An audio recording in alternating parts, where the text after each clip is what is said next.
हाँ जी, तो करें start. Welcome back coder army हमारी इस जावा की सीरीज में। और आज हम अपनी मल्टी थ्रेडिंग टॉपिक का सबसे इंटरेस्टिंग पार्ट एग्जीक्यूटर फ्रेमवर्क के बारे में पढ़ने वाले हैं। ये आपको बहुत मजा आएगा सीखने में, क्योंकि ये वो चीज़ है जो मल्टी थ्रेडिंग में हम सबसे ज़्यादा यूज़ करते हैं प्रोडक्शन में या फिर कोई भी प्रोजेक्ट बनाते हुए, है ना। तो फटाफट स्क्रीन पे चलते हैं और इसे शुरू करते हैं। हाँ जी, तो आज हम पढ़ने वाले हैं अपने एग्जीक्यूटर फ्रेमवर्क के बारे में। ठीक है, एग्जीक्यूटर फ्रेमवर्क। अब सबसे पहले मैं आपको बता दूं कि इसके अंदर ना बहुत सारे छोटे छोटे टॉपिक्स होंगे, पर वो बहुत सिंपल है। ठीक है, इसमें थ्योरी का कंटेंट थोड़ा ज़्यादा है, लेकिन वो बहुत सिंपल है। आपको सब कुछ एक बार में समझ आ जाएगा। अब इसके नोट्स के लिए ना मैं आपको प्रॉपर नोशन के नोट्स दे दूंगा, क्योंकि इसमें सिर्फ आईपैड के नोट्स काफ़ी नहीं रहेंगे। इसमें बहुत सारी ऐसी चीज़ें होंगी, छोटे छोटे नुआंसेज होंगे, जो अगर आपको प्रॉपर रिटर्न नोट्स मिले तो आपको ज़्यादा बेटर लगेगा। ठीक है, तो नोट्स की टेंशन आप मत लेना, आप अच्छे से समझना इसको। बहुत इंटरेस्टिंग पार्ट है, आपको बहुत मज़ा आएगा। तो चलो फटाफट समझते हैं एग्जीक्यूटर फ्रेमवर्क के बारे में। ठीक है, उससे पहले ना हमें यह समझना पड़ेगा कि अभी तक हम जावा में मल्टी थ्रेडिंग में हम क्या कर रहे थे। हम मल्टी थ्रेडिंग में बहुत सारी थ्रेड्स बनाते थे और उससे ना कुछ हम काम करवाते थे। पर ना अभी तक हम जो थ्रेड्स को बनाते थे वो करते थे मैनुअल क्रिएशन, राइट। पर ना थ्रेड का मैनुअल क्रिएशन बहुत ही टीडियस प्रोसेस है और बहुत ही ज़्यादा बेकार टेक्निक है, कई सारे रीजन से। ठीक है, अगर हम एक बार उसके रीजंस को लिस्ट डाउन करें ना, तो लेट से सबसे पहले तो हमारे पास आता है मेमोरी एलोकेशन।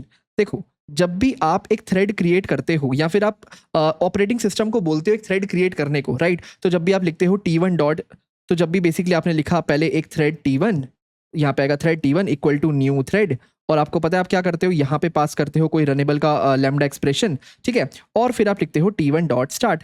तो जैसे ही आपने ये स्टेटमेंट लिखी, आपने क्या किया, आपने अपने ऑपरेटिंग सिस्टम को एक मैसेज दिया कि तुम एक थ्रेड बनाओ, ठीक है, ऑपरेटिंग सिस्टम लेवल पे, है ना। और उसमें वो वाला एक्शन और उसमें वो एक्शन करवाओ जो भी मैंने यहाँ पे रनेबल पास किया होगा, है ना। तो फिर आपका ऑपरेटिंग सिस्टम जाएगा, एक प्रॉपर थ्रेड बनाएगा और सीपीयू जैसे ही उसको टाइम देगा एग्जीक्यूट होने के लिए, आपकी थ्रेड एग्जीक्यूट होने लग जाएगी। ओके, पर ना इन सब में लगती है बहुत सारी रिसोर्सेज। आपको पता है जावा में अगर आप एक थ्रेड क्रिएट करते हो ना, तो एक थ्रेड को 512 केबी से लेकर के 1 MB तक का स्पेस मिलता है बाय डिफॉल्ट, राइट। उसका खुद का स्टैक स्पेस, उसका खुद का प्रोग्राम काउंटर वगैरह वगैरह, है ना। अब आप सोचो, अगर आपने 1000 क्रिएट कर दी, 1000 थ्रेड्स क्रिएट कर दी, तो आपकी जो स्टोरेज है ऑलमोस्ट वो 500 MB से लेकर के 1 GB तो हो ही गई, राइट। तो आप बहुत सारा स्पेस क्रिएट करते हो अगर आप मैनुअली बहुत ज़्यादा थ्रेड्स बनाते जाओगे। ओके, तो मेमोरी एलोकेशन के अलावा अगर हम एक दूसरा पॉइंट के बारे में देखें, वो है ऑपरेटिंग सिस्टम शेड्यूलिंग। देखो, क्या होता है ना, जब आप बहुत सारी थ्रेड्स बनाते हो, लेट से आपने थाउजेंड्स ऑफ थ्रेड बना रखी है, हर काम के लिए आप एक नई थ्रेड बना देते हो, है ना। उसकी वजह से क्या होता है, बहुत ज़्यादा कॉन्टेक्स्ट स्विचिंग होती है, क्योंकि आपको पता है आपके सीपीयू में नंबर ऑफ कोर्स तो लिमिटेड है। लेट से आपके पास 4 कोर्स है, ठीक है, और उसमें आपने थ्रेड्स बना रखी है 1000, है ना। तो ऑलमोस्ट हर कोर कितनी सारी थ्रेड्स हैंडल कर रहा होगा, 200-300 थ्रेड्स हैंडल कर रहा होगा, है ना, तब जाकर के वो काम परफॉर्म कर पाएगा। अब इतनी सारी थ्रेड्स अगर एक ही कोर हैंडल करेगा, तो क्या करना पड़ेगा, उसको बार बार कॉन्टेक्स्ट स्विचिंग करनी पड़ेगी। तो वो अपना ज़्यादातर टाइम ना कॉन्टेक्स्ट स्विचिंग में ही लगा देगा, और जो प्रॉपर वर्क है जो उसको एग्जैक्टली करना चाहिए, उसमें वो बहुत ही कम टाइम लगाएगा। ठीक है, और इस प्रोसेस को हम जावा में बोलते हैं थ्रेशिंग। थ्रेशिंग कि हमारा जो कोर है वो ज़्यादा टाइम थ्रेशिंग में लगा रहा है, बेसिकली कॉन्टेक्स्ट स्विचिंग में लगाया जा रहा है। हमारा जो एक्चुअल वर्क है उसमें वो टाइम लगा ही नहीं पा रहा। ओके, और तीसरा रीज़न जो कि सबसे इंपॉर्टेंट है, थ्रेड क्रिएशन टाइम। अब जब भी आप एक थ्रेड क्रिएट करने को बोलते हो अपने ऑपरेटिंग सिस्टम को ना, जब भी आप ओएस को बोलते हो, तो उसके लिए लगता है थोड़ा सा टाइम, ऑब्वियसली, क्योंकि सिस्टम कॉल इन्वॉल्व है, राइट। आप अपने जावा के कोड से ओएस को बोलोगे कि थ्रेड क्रिएट कर, ऑपरेटिंग सिस्टम उसके लिए रिसोर्स यूटिलाइज करेगा, उसके लिए एक स्टैक स्पेस बनाएगा, उसके लिए एक प्रोग्राम काउंटर स्पेस बनाएगा, है ना।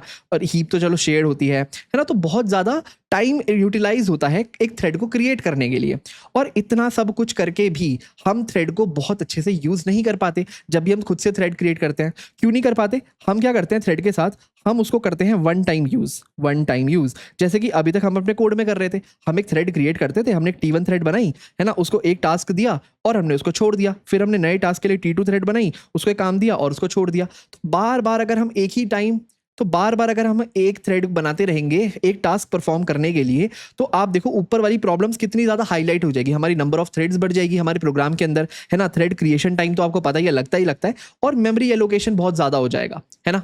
तो ये ना अभी तक जो हमने किया, ये थी एक बैड अप्रोच, राइट। हम मैनुअली सारी थ्रेड्स बना रहे थे और हम बताते थे उसे काम कैसे करना है, तो ये है बिल्कुल बिल्कुल मैनुअल तो ये है बिल्कुल बैड अप्रोच। अब ये बैड इसलिए है कि एक बार इसका एक रियल लाइफ एग्जांपल लो कि आपके पास है एक रेस्टोरेंट, ठीक है, तो आप क्या करते हो, जब भी किसी को कुछ खाना होता है ना, आप एक शेफ को हायर करते हो, उससे खाना बनवाते हो, एक डिश बनवाते हो, और जैसी वो डिश बन जाती है आप शेफ को फायर कर देते हो, राइट। तो हर बार जब भी आपको एक नई डिश बनानी पड़ेगी, आपको एक नया शेफ लेना पड़ेगा, नया शेफ हायर करना पड़ेगा, राइट। तो यही तो हम कर रहे थे, जब भी हम एक टास्क परफॉर्म कराना था हम एक नया थ्रेड बनाते थे, जैसे ही वो टास्क हो जाता था हम उस थ्रेड को छोड़ देते थे, फिर वो बेसिकली थ्रेड टर्मिनेट हो जाती थी, फिर एक नया टास्क आया, हमने एक नई थ्रेड बनाई, उस टास्क को परफॉर्म कराया, उसको टर्मिनेट कर दिया। तो इसकी वजह से क्या होगा, बार बार हमारी थ्रेड क्रिएशन टाइम बढ़ता जाएगा।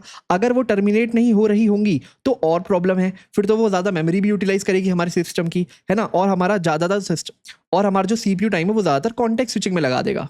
तो जावा ने देखा कि ये सब तो है बहुत बड़ी प्रॉब्लम, इसलिए जावा ने इंट्रोड्यूस किया एग्जीक्यूटर फ्रेमवर्क को, एग्जीक्यूटर फ्रेमवर्क, ठीक है, ओके। अब जो भी हम यहाँ पे नोट्स लिख रहे हैं उसकी टेंशन आपको नहीं लेनी। अगेन जैसे मैंने आपको पहले बताया, आपको सारे नोट्स प्रॉपर नोशन फॉर्मेट में मिल जाएंगे। अभी आपको बस ध्यान देना है पूरी थियरी पे, क्योंकि ये बहुत ज़्यादा थियरी तो है ही पर बहुत इंटरेस्टिंग भी है। अब देखते हैं सबसे पहले एग्जीक्यूटर फ्रेमवर्क है क्या। तो जावा ने कहा अभी तक जो आप थ्रेड्स के साथ करते थे ना, आप मुझे दो चीज़ें बताते थे, राइट। पहली चीज़ क्या काम परफॉर्म करना है, जो भी आपका टास्क है, राइट, और सेकंड चीज़ उसे कैसे परफॉर्म करना है। एक्चुअली आप थ्रेड भी खुद ही क्रिएट करते थे, है ना। How to do, let's say मैं लिख देता हूँ, ठीक है। तो अब हाउ टू डू में क्या आता है, आप खुद ही थ्रेड क्रिएट करते थे, है ना, और खुद ही उसमें रनेबल का ऑब्जेक्ट पास करते थे। तो सब कुछ ना जावा को खुद से ही बताते थे, है ना। जावा ने कहा तुम ये सब हैंडल मत करो, क्योंकि जब भी आप प्रोग्रामर को एक रिस्पॉन्सिबिलिटी देते हो सकता है वो रिस्पॉन्सिबिलिटी अच्छे से ना निभाए, है ना, वो मल्टीपल थ्रेड्स बना दे, कोड स्लो हो जाए, मेमोरी एलोकेशन बहुत ज़्यादा हो जाए, प्रोग्राम में कॉन्टेक्स्ट स्विचिंग बहुत बढ़ जाए, वगैरह वगैरह। तो थ्रेड ने कहा, तो जावा ने कहा मैं आपको एक फ्रेमवर्क ला के देता हूं। जैसे हमारे पास जावा का कलेक्शन फ्रेमवर्क है, वैसे एक एग्जीक्यूटर फ्रेमवर्क है जो कहता है कि आप मुझे बस ये बताओ कौन सा टास्क परफॉर्म करना है, ठीक है। तो एग्जीक्यूटर फ्रेमवर्क बस आपसे एक चीज की डिमांड करता है, मुझे बस टास्क बता दो कौन सा परफॉर्म करना है एसिंक्रोनसली। अब आपको पता है थ्रेड्स में हम जो भी टास्क परफॉर्म करते हैं वो एसिंक्रोनसली करते हैं। एसिंक्रोनस मतलब हम टास्क दे देते हैं थ्रेड को और हम भूल जाते हैं, क्योंकि जैसे ही वो थ्रेड को टास्क मिलेगा वो अपने सीपीयू टाइम का वेट करेगी, जैसे उसे सीपीयू टाइम मिलेगा वो टास्क को रन करेगी और फिर टर्मिनेट हो जाएगी, है ना। तो बेसिकली वो एक एसिंक्रोनस ऑपरेशन है। तो एग्जीक्यूटिव फ्रेमवर्क कहता है आप मुझे बस एक टास्क बता दो जो मुझे परफॉर्म करना है, मैं अपने आप उसके लिए कोई थ्रेड अंदर से खुद बना लूंगा अगर मेरे को बनानी होगी, नहीं तो मैं जो पहले से मेरी बनी हुई थ्रेड्स है उसको रीयूज कर लूंगा। अभी हम देखेंगे थोड़ी देर में हम वो थ्रेड्स को रीयूज कैसे करता है, पर मोटा मोटा एग्जीक्यूटिव फ्रेमवर्क बस ये कहता है कि जो आप खुद से मैनुअली थ्रेड क्रिएशन करते थे, राइट, चाहे आप उसमें रनेबल को इंप्लीमेंट करके करो या जो आपकी थ्रेड क्लास है उसको एक्सटेंड करके करो, ऑल्दो हम हमेशा रनेबल को ही इंप्लीमेंट कर रहे थे, पर मोस्ट ऑफ द टाइम आप जो भी करो उसने कहा मैनुअल काम करना बिल्कुल ही छोड़ दो, मैं एग्जीक्यूटिव फ्रेमवर्क सब कुछ संभाल लूंगा, आपका काम होगा मुझे बस एक टास्क लाके देना। अब ये इसने किया कैसे, एग्जीक्यूटिव फ्रेमवर्क की भी प्रॉपर एक हायरार्की होगी जैसे हमारे कलेक्शन फ्रेमवर्क की हायरार्की है, पर उसको पढ़ने से पहले ना हमें सबसे पहले देखना पड़ेगा ये जो हमारा एग्जीक्यूटिव फ्रेमवर्क है, इसने ये जो वादा किया कि मैं सब कुछ हैंडल करूंगा, ये कैसे किया। इसने इंट्रोड्यूस किया एक बहुत ही इंटरेस्टिंग चीज जिसका नाम है थ्रेड पूल। थ्रेड पूल, अब थ्रेड पूल क्या होता है, ये कैसे काम करता है, हमें वो सब समझना पड़ेगा पहले। तो अब ना सबसे पहले एक थ्रेड पूल को अच्छे से समझते हैं, ठीक है, उसका एक ओवरव्यू लेते हैं, आइडिया लेते हैं कि वो काम कैसे करता है, ताकि हम एग्जीक्यूटिव फ्रेमवर्क को ज्यादा बेटर समझ पाए। ओके, अब देखो थ्रेड पूल ये बहुत इंटरेस्टिंग है। आप ना इमेजिन करो कि आपके पास है एक पूल, ठीक है, और उस पूल के अंदर ना बहुत सारी थ्रेड्स पहले से ही बनी हुई है। Let's say T1, T2, T3, T4 और T5, चलो 5 थ्रेड बनाते हैं, T5, ठीक है। एक पूल है जिसमें 5 थ्रेड पहले से ही बनी हुई है और इन थ्रेड्स को हम बोलते हैं वर्कर थ्रेड, वर्कर, ठीक है। वर्कर क्यों बोलते हैं, क्योंकि ये कुछ काम परफॉर्म करती है, कुछ वर्क परफॉर्म करती है, इसलिए हम इनको बोलते हैं वर्कर्स। ओके, अब जावा का थ्रेड पूल कहता है ना कि मेरे पास ना ऑलरेडी एक बहुत बड़ा पूल है थ्रेड्स का, ठीक है, आपको खुद से थ्रेड क्रिएट करने की जरूरत नहीं है, मैंने यहाँ पे पहले से बना करके रखी हुई है, इनको मैं बोलता हूँ वर्कर्स। आप मुझे बस एक टास्क दो, लेट्स से आपने एक टास्क दिया टास्क 1, ठीक है, उस टास्क को मैं क्या करूंगा, उस टास्क को एक थ्रेड को असाइन करूंगा और वो थ्रेड वो टास्क परफॉर्म करने चली जाएगी, यानी कि मेरे थ्रेड पूल से गायब हो जाएगी। अब मेरे थ्रेड पूल में बचेगी 4 टास्क, है ना, 4 थ्रेड, सॉरी। फिर आप मुझे एक सेकंड टास्क देना, आपने दिया टास्क 2, अगेन ये टास्क आया, मैं इसको किसी और थ्रेड को असाइन करूंगा और वो टास्क परफॉर्म करने चली जाएगी। अब मेरे थ्रेड पूल में बची सिर्फ 3 थ्रेड। ऐसे करके आप मुझे टास्क देते रहना, मेरे पास क्योंकि ऑलरेडी थ्रेड्स बनी हुई हैं, मैं उनको बोलूंगा वो काम करने के लिए और वो आपका वो काम करके लेके आएंगी, ठीक है। अब यहाँ पे एक बहुत ही इंटरेस्टिंग चीज ये है कि जब थ्रेड T1 आपका काम परफॉर्म कर देगी ना तो ये टर्मिनेट नहीं होगी, बल्कि अपना काम करके वापस इस थ्रेड पूल के अंदर आ जाएगी। स्टार्ट। मतलब आप सॉरी स्टार्ट मतलब थ्रेड पूल कहता है कि ये जो मेरी जितनी भी थ्रेड्स है ना, इनकी लाइफ साइकिल मैं खुद से मैनेज करूंगा, इनको मैं टर्मिनेट नहीं होने दूंगा। मैं आप जैसी कोई काम परफॉर्म करवाओगे इससे, मैं वापस वर्कर को यहाँ पे ले आऊंगा जैसी वो आइडल होगा, ताकि हम अपनी थ्रेड्स को रीयूज कर सके। ठीक है, तो थ्रेड पूल का सबसे इंटरेस्टिंग कॉन्सेप्ट ही है कि वो थ्रेड्स को रीयूज करता है। इससे क्या फायदा मिलता है? ऑब्वियसली इससे हम बहुत ज्यादा थ्रेड्स नहीं बनाते अपने सिस्टम के अंदर, है ना, कॉन्टेक्स्ट स्विचिंग कम रहती है ना, तो सब कुछ कंट्रोल्ड रहता है, आपको खुद से कुछ करने की जरूरत नहीं है। ठीक है, तो ये है एक मोटा मोटा आइडिया थ्रेड पूल का। इसके बारे में थोड़ा सा और समझते हैं। जावा में ना थ्रेड पूल के अलावा एक होती है क्यू। ठीक है, लेट्स से यहाँ पे मैं बनाता हूँ उसको, यहाँ पे होती है एक क्यू। ठीक है, ओके, अब ये क्यू क्या होती है? देखो, आप इमेजिन करो, यहाँ पे हमारे पास है 5 वर्कर्स, ठीक है, जिनको वर्कर थ्रेड बोलते हैं। ठीक है, और एक है हमारी क्यू, उसमें भी कुछ स्पेस होगा। अभी यहाँ पे 1 2 3 4 जगह का यहाँ पे अभी 4 स्पेस है। ठीक है, आप इमेजिन करो, आप दे रहे हो बहुत सारे टास्क इस थ्रेड पूल को करने के लिए, पूरा मिलाकर के एक थ्रेड पूल है। ठीक है, हमारी क्यू प्लस हमारे वर्कर्स। ओके, तो आपने क्या किया? आपने दिया इसको एक टास्क 1। ठीक है, आपने कहा ये लो मेरा एक टास्क है, इसको परफॉर्म करो। तो जैसे ही आपने इसको टास्क 1 दिया, सबसे पहले देखिएगा कि क्या मेरे पास थ्रेड पूल में थ्रेड अवेलेबल है। आंसर है यस, अवेलेबल है। तो वो क्या करेगा? यहाँ पे एक मैपिंग कर देगा कि ठीक है, टास्क 1 को परफॉर्म करेगी T1 थ्रेड। ठीक है, और T1 थ्रेड हमारे थ्रेड पूल से चली जाएगी, कुछ ऐसे। अब हमारे थ्रेड पूल में बचेगी 4 थ्रेड। उसके बाद लेट से आपने तुरंत दे दिया एक नया टास्क, टास्क 2। टास्क 2, अभी तक टास्क 1 खत्म नहीं हुआ। ठीक है, टास्क 1 T1 थ्रेड कर रही है, उसको करने में हो सकता है टाइम लगे, है ना, एसिंक्रोनस काम है, जितना भी थ्रेड T1 टाइम लेगी वो अपना पूरा लेगी। तब तक हमारे पास वर्कर पूल में सिर्फ 4 थ्रेड्स बची है। अब आपने दिया टास्क 2, इसने फिर एक मैपिंग की कि अच्छा टास्क 2 इसको परफॉर्म करेगी T2। तो फिर क्या हुआ? अगेन T2 भी हमारे यहाँ से थ्रेड पूल से चली गई, एंड सो ऑन। अब आप समझ गए होगे, आप यहाँ पे और टास्क दे सकते हो। लेट से आपने दिया टास्क 3, आपने दिया टास्क 4, आपने दिया टास्क 5, कुछ इस तरीके से। और ये सारे टास्क भी आपकी T3 T4 T5 थ्रेड करती रहेगी। तो T3 T4 T5 and so on. इसको मैं थोड़ा सा छोटा कर लेता हूँ, कुछ इस तरीके से। ठीक है, तो यहाँ पे हम लिख सकते हैं, यहाँ पे टास्क 3 परफॉर्म हो रहा है, यहाँ पे टास्क 4 और यहाँ पे टास्क 5। ओके, अब इसकी वजह से क्या हुआ? हमारा पूरा का पूरा पूल खाली हो गया। अब आप मान लो, जब तक आपने 5 थ्रेड पूरे दिए ना, ठीक है, जैसे कि T5 असाइन हुई टास्क 5 को, टास्क 1 हमारा खत्म हो गया था। तो जैसे ही टास्क 1 खत्म हो गया तो T1 फ्री हो गई। तो जैसे ही T1 फ्री हुई ना, वो वापस आ जाएगी हमारे पूल के अंदर। तो हम लिखेंगे T1 जो वर्कर थ्रेड है वो वापस से पूल के अंदर आ गई और ये टास्क हो चुका है खत्म। तो लेट से मैं कहता हूं, इसको कट कर देता हूं कि ये टास्क हो गया परफॉर्म, है ना। अब ऐसे ही मान लो हमारा टास्क 2 भी खत्म हो गया, तो अगेन क्या होगा? T2 भी हमारे सिस्टम के अंदर वापस आ जाएगी, हमारे पूल के अंदर, और मैं कहूंगा ये टास्क भी हो गया है खत्म। ठीक है, अब ये वापस आके क्या करेंगी? ये वेट करेंगी कोई नए टास्क के आने का। तो लेट से अगर अब मैं यहाँ पे लेट से अगर अब मैं यहाँ पे एक टास्क 6 और टास्क 7 भी दे दूं, ठीक है, टास्क 6 और टास्क 7, तो वो भी हमारा T1 और T2 संभाल लेंगी, है ना। कैसे? टास्क 6 में साइन कर दूंगा T1 को, टास्क 7 में साइन कर दूंगा T2 को, और ये दोबारा से अपने काम करने में लग जाएंगी। ओके ओके, अब इस क्यू का क्या काम है? अब क्यू का काम देखते हैं। मान लो हमारा वर्कर हो चुका है खाली, ठीक है, सारी थ्रेड्स अपना काम कर रही हैं कुछ कुछ। अब मान लो एक नया टास्क आता है हमारे पास, टास्क 8। टास्क 8, ठीक है, अब क्या करेंगे? हम टास्क 8 को देखेंगे कि क्या हमारे पास कोई वर्कर है इस टास्क को परफॉर्म करने के लिए। आंसर है नहीं, सारे वर्कर्स बिजी हैं। ओके, क्या हमारे पास क्यू में स्पेस है? आंसर है यस। तो हम इस टास्क 8 को क्यू के अंदर इंसर्ट कर देंगे। और आपको पता है क्यू क्या होती है? First in first out. हमने टास्क 8 को यहाँ पे डाल दिया। अब जैसे ही कोई वर्कर खाली होगा तो वर्कर क्या करेगा? सबसे पहले इस क्यू को चेक करेगा कि क्या कोई क्यू में टास्क तो नहीं पड़ा जो मैं काम, जिसके साथ मैं काम कर सकता हूँ, राइट। तो लेट से हमारा काम करके T3 यहाँ पे वापस आती है, T3, ठीक है, और T3 देखती है क्यू में टास्क 8 पड़ी है। तो T3 क्या करेगी? इस टास्क 8 को परफॉर्म करने लग जाएगी, इंप्लीमेंट करने लग जाएगी, राइट।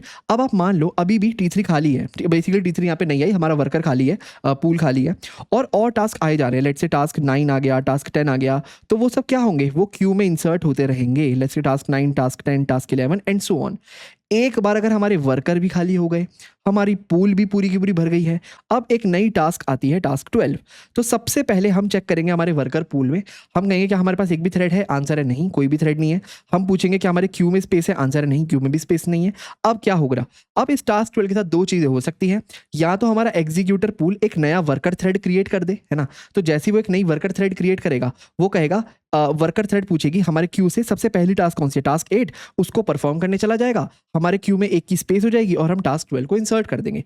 फर्स्ट थिंग, अगर ये नहीं करेगा तो दूसरा हमारे पास जो ऑप्शन रहता है वो हम करेंगे टास्क 12 को इग्नोर, कि भाई हम कहते हैं इसको डिस्कार्ड कर दो, डिस्कार्ड, हम इसको परफॉर्म ही नहीं कर सकते क्योंकि हमारा पूरा का पूरा स्पेस भर चुका है, हमारे पास कोई वर्कर अवेलेबल नहीं है, ना ही हमारे पास क्यू में स्पेस अवेलेबल है। तो हमें वेट करना पड़ेगा जब तक हमारा कोई वर्कर वापस से यहाँ पे आता नहीं है एक टास्क को परफॉर्म करके। ओके, आई होप आपको एक मोटा मोटा आइडिया लग गया होगा कि हमारा थ्रेड पूल काम कैसे करता है। ये ना मैंने आपको एक सिंपल थ्रेड पूल का एग्जांपल दिया, मल्टीपल तरीके के थ्रेड पूल होते हैं हमारे पास, एक फिक्स्ड थ्रेड पूल होता है, कैश थ्रेड पूल होता है, फॉर्क जॉइन पूल होता है, और उन सब का काम थोड़ा थोड़ा इससे डिफरेंट होता है। पर देखो मोटा मोटा सबका काम यही होगा कि सबके पास एक पूल ऑफ थ्रेड्स होगी, सबके पास एक क्यू होगी, है ना, किसी के पास क्यू नहीं भी होगी उसके बाद हम डिस्कस करेंगे, पर काम मोटा मोटा यही होगा कि हमारे टास्क आते होंगे, वर्कर्स अगर अवेलेबल होंगे तो वो टास्क परफॉर्म करेंगे, अगर वर्कर अवेलेबल नहीं होंगे तो जनरली हम उनको एक क्यू में डाल देंगे, ठीक है। और अगर हमारी क्यू भी फुल हो जाएगी, वर्कर्स भी अवेलेबल नहीं होंगे, तो या तो कोई एग्जीक्यूटर नया थ्रेड बना देगा, है ना, अगर उसका वो रूल कहता होगा, हर एग्जीक्यूटर का अपना रूल होता है, अगर वो नया थ्रेड नहीं बना सकता या नया वर्कर नहीं बना सकता तो हम उस थ्रेड को डिस्कार्ड कर सकते हैं, ठीक है। अब यहाँ पे भी बहुत सारी अलग अलग पॉलिसीज आती हैं, पर मोटा मोटा बात यही है हमारे पूरे के पूरे थ्रेड पूल की। जावा ने कहा ये सब मैं खुद से हैंडल कर लूंगी, आपको कुछ भी करने की जरूरत नहीं है, आपको बस ये टास्क देने हैं, ये टास्क देना आपका काम है, ये पूरा काम करना जावा अपने आप करता है, ठीक है। अब इंटरेस्टिंगली हमने ये जो बात की थी ना, टास्क टास्क टास्क, ये टास्क क्या है, ये कुछ भी नहीं है, ये है हमारे रनेबल टाइप के ऑब्जेक्ट, राइट। हम याद है थ्रेड के अंदर भी एक रनेबल का लैम्डा एक्सप्रेशन पास करते थे, ये वही है, ये सब रनेबल्स हैं, हम इनको एक रनेबल देते हैं कि भाई ये लो एक रनेबल, इसको परफॉर्म करो, वही तो टास्क होती है, राइट। और जावा क्या करेगी, इस थ्रेड को एक रनेबल असाइन कर देगी, ठीक है। तो अगर मैं मोटा मोटा बताऊं तो क्या हुआ, हमने दिया एक टास्क, अभी तक टास्क क्या होता है, कुछ नहीं होता, एक रनेबल होता है, ठीक है। और वो टास्क किसके पास गया, हमारे एग्जीक्यूटर फ्रेमवर्क के पास गया, एग्जीक्यूटर फ्रेमवर्क। अब इस एग्जीक्यूटर फ्रेमवर्क को ना कौन इंप्लीमेंट करता है, एक थ्रेड पूल, एग्जीक्यूटर फ्रेमवर्क के पास एक थ्रेड पूल होता है, ठीक है, इसके बारे में भी डिस्कस करेंगे अभी हम। और थ्रेड पूल क्या करता है, थ्रेड पूल के पास होते हैं बहुत सारे वर्कर्स, और उनमें से एक वर्कर एक टास्क को असाइन हो जाता है और हमारा काम परफॉर्म होने लग जाता है, ठीक है। तो बेसिकली मैं कहता हूं उस टास्क की होने लग जाती है एग्जीक्यूशन। ये है पूरा का पूरा हमारा फ्लो जो कि परफॉर्म होता है हमारे एग्जीक्यूटिव फ्रेमवर्क से, अंदर से वो यूज करता है एक थ्रेड पूल। मल्टीपल तरह के थ्रेड पूल एग्जिस्ट कर सकते हैं, वो भी हम आगे देखेंगे, पर थ्रेड पूल का काम यही है कि एक वर्कर को एक टास्क असाइन करवाना। अभी ना एक बार छोटा सा कोड देखते हैं कि कैसे हम खुद का एग्जीक्यूटर बना सकते हैं और उससे कुछ टास्क परफॉर्म करा सकते हैं। उसमें थोड़े बहुत ऐसे कोड होंगे जो आपको अभी समझ नहीं आएगा क्योंकि अभी हमने सारे मेथड्स वगैरह स्टडी नहीं किए हैं। हाँ जी, तो देखो यहाँ पे मैंने demo.java करके एक फाइल ले रखी है, और यहाँ पे ना मेरे को क्या करना है, मुझे एक टास्क परफॉर्म कराना है यूजिंग एग्जीक्यूटर फ्रेमवर्क, है ना, एग्जीक्यूटर फ्रेमवर्क का यूज करके। तो अभी मैं कुछ कोड लिखूंगा, हो सकता है आपको उसमें कुछ चीज़ समझना है क्योंकि अभी तक हमने वो यूज़ नहीं किया, बेसिकली उसके बारे में समझा नहीं है, कोई बात नहीं। पर आप देखना हम क्या कर रहे हैं, अभी एक एग्जीक्यूटर सर्विस का एक ऑब्जेक्ट बनाते हैं, लेट्स से एग्जीक्यूटर, ठीक है। अब देखो यहाँ पे मैंने क्या किया, एग्जीक्यूटर सर्विस का ऑब्जेक्ट बनाया, एग्जीक्यूटर बेसिकली उसका रेफरेंस वेरिएबल, और ना मुझे अंदर से एक थ्रेड पूल चाहिए, ठीक है। तो मैं यहाँ पे न्यू एग्जीक्यूटर सर्विस नहीं करूंगा, एग्जीक्यूटर सर्विस एक्चुअली है क्या, ये तो एक इंटरफेस है ना, मुझे किसकी इंप्लीमेंटेशन चाहिए। तो मेरे पास ना जावा के अंदर एक यूटिलिटी क्लास है जिसका नाम है एग्जीक्यूटर्स, और उसके अंदर मेरे पास है एक new fixed thread pool executor, और यहाँ पे मैं नंबर ऑफ थ्रेड्स दे सकता हूँ, लेट्स से 2, ठीक है, ओके। तो मोटा मोटा बताता हूँ अभी मैंने यहाँ पे क्या किया है, बाद में इसको समझेंगे अच्छे से। मैंने कहा मुझे एक एग्जीक्यूटर सर्विस का ऑब्जेक्ट बनाओ, रेफरेंस वेरिएबल बनाओ एग्जीक्यूटर, जो क्या है एक यूटिलिटी क्लास में यूज करता हूँ एग्जीक्यूटर्स, और वो मुझे एक फिक्स्ड थ्रेड पूल एग्जीक्यूटर लाके देता है जिसमें मेरे पास 2 वर्कर थ्रेड हैं, राइट। तो अभी जो हमने डायग्राम में बनाया था ना कि हमारे पास एक थ्रेड पूल था, तो अब मान लो हमारे पास हमने एक थ्रेड पूल क्रिएट कर दिया जिसके अंदर 2 वर्कर थ्रेड है, ठीक है, और हमने उस जो भी थ्रेड पूल क्रिएट किया उसका रेफरेंस वेरिएबल है एग्जीक्यूटर, ठीक है। अब हम जो भी टास्क देंगे, जो भी रनेबल का ऑब्जेक्ट देंगे, वो इस एग्जीक्यूटर को देंगे, और एग्जीक्यूटर अंदर से इस थ्रेड पूल का यूज करके हमारे टास्क को परफॉर्म करवाएगा, ओके। तो देखो हमने क्या किया, हमने 2 थ्रेड्स बनाई, यानी कि 2 ही वर्कर है हमारे पास। तो मैं काम करता हूं, मैं ना नंबर ऑफ टास्क को कर लेता हूं 5, हम 5 टास्क देते हैं, तो उसके लिए मैं एक लूप चला सकता हूं, let's say int i equal to 1, i less than 5, i plus plus, ठीक है। और हर बार हम क्या करते हैं, इस एग्जीक्यूटर का ना एक मेथड कॉल करते हैं एग्जीक्यूटर, और मेथड का नाम है बहुत सिंपल एग्जीक्यूटर डॉट एग्जीक्यूट। अगर देखो मैं इस मेथड के अंदर जाऊं तो ये मुझसे लेगा एक रनेबल टाइप का ऑब्जेक्ट, ठीक है, एक कमांड, ठीक है। तो मुझे इसको एक टास्क देना है। अब आपको पता है जब भी मुझे रनेबल देना होता है मैं वहां पे लैम्डा पास करता हूं, तो लेट्स से मैं पास करूंगा, कोई इनपुट नहीं लेना, और आउटपुट में क्या देना है, लेट्स से स्क्रीन पे प्रिंट करना है बस, लेट्स से टास्क, ठीक है, आई, ताकि प्रिंट हो जाए टास्क 1 टास्क 2 जो भी टास्क है, इज गैप देखे इज परफॉर्म्ड बाय, और मुझे देखना है कौन सी थ्रेड इसे परफॉर्म कर रही है। तो वो देखने के लिए आपको पता है मैं अंदर क्या लिख सकता हूँ, मैं लिख सकता हूँ थ्रेड डॉट करंट थ्रेड, ताकि मुझे करंट थ्रेड मिल जाए, डॉट गेट नेम कुछ इस तरीके से। इसको मल्टीपल लाइन में कर लेते हैं ताकि थोड़ा दिखने में आसानी हो जाए, हाँ कुछ इस तरीके से, ठीक है। अब यहाँ पे मुझे आई में कुछ एरर आ रहा है, local variable I is required to be final और इफेक्टिव लैम्डा। ओके देखो, अब क्योंकि हमने यहाँ पे एक लैम्डा लिया हुआ है और हम आई को यूज कर रहे हैं इसके अंदर लैम्डा के अंदर, तो आपको पता है हमने नेस्टेड क्लासेस के अंदर देखा था, अगर आप एक लोकल वेरिएबल को ऐसे यूज करते हो तो उसको आपको इफेक्टिवली फाइनल बनाना पड़ेगा। उसके लिए एक सिंपल तरीका है, मैं यहाँ पे एक वेरिएबल बना लेता हूँ टास्क आईडी और उसको असाइन करा लेता हूँ आई से, तो टास्क आईडी इक्वल टू आई, और यहाँ पे पास कर लेता हूँ टास्क आईडी, ठीक है। तो मैं खुद का एक लोकल वेरिएबल बना करके यहाँ पे पास कर लेता हूँ, ओके, ताकि आई हमारा इफेक्टिवली फाइनल रहे। तो ये सब नेस्टेड क्लास में हमने पढ़ा था, अगर आपको नहीं पता तो आप वो वीडियो जाके देख सकते हो, ओके। तो मैंने यहाँ पे क्या किया, 5 टास्क बनाए, देखो 1 से लेकर के लेस देन इक्वल टू 5 तक, हर टास्क, और हर टास्क में क्या किया, एक एक्शन परफॉर्म किया। मैंने इस एग्जीक्यूटर को बोला, जो भी हमारा एग्जीक्यूटर है जिसके अंदर एक थ्रेड पूल है, कौन सा थ्रेड पूल है, एक फिक्स्ड थ्रेड पूल है। ये कौन सा थ्रेड पूल होता है देखेंगे बाद में। इसके पास 2 वर्कर थ्रेड है, ठीक है।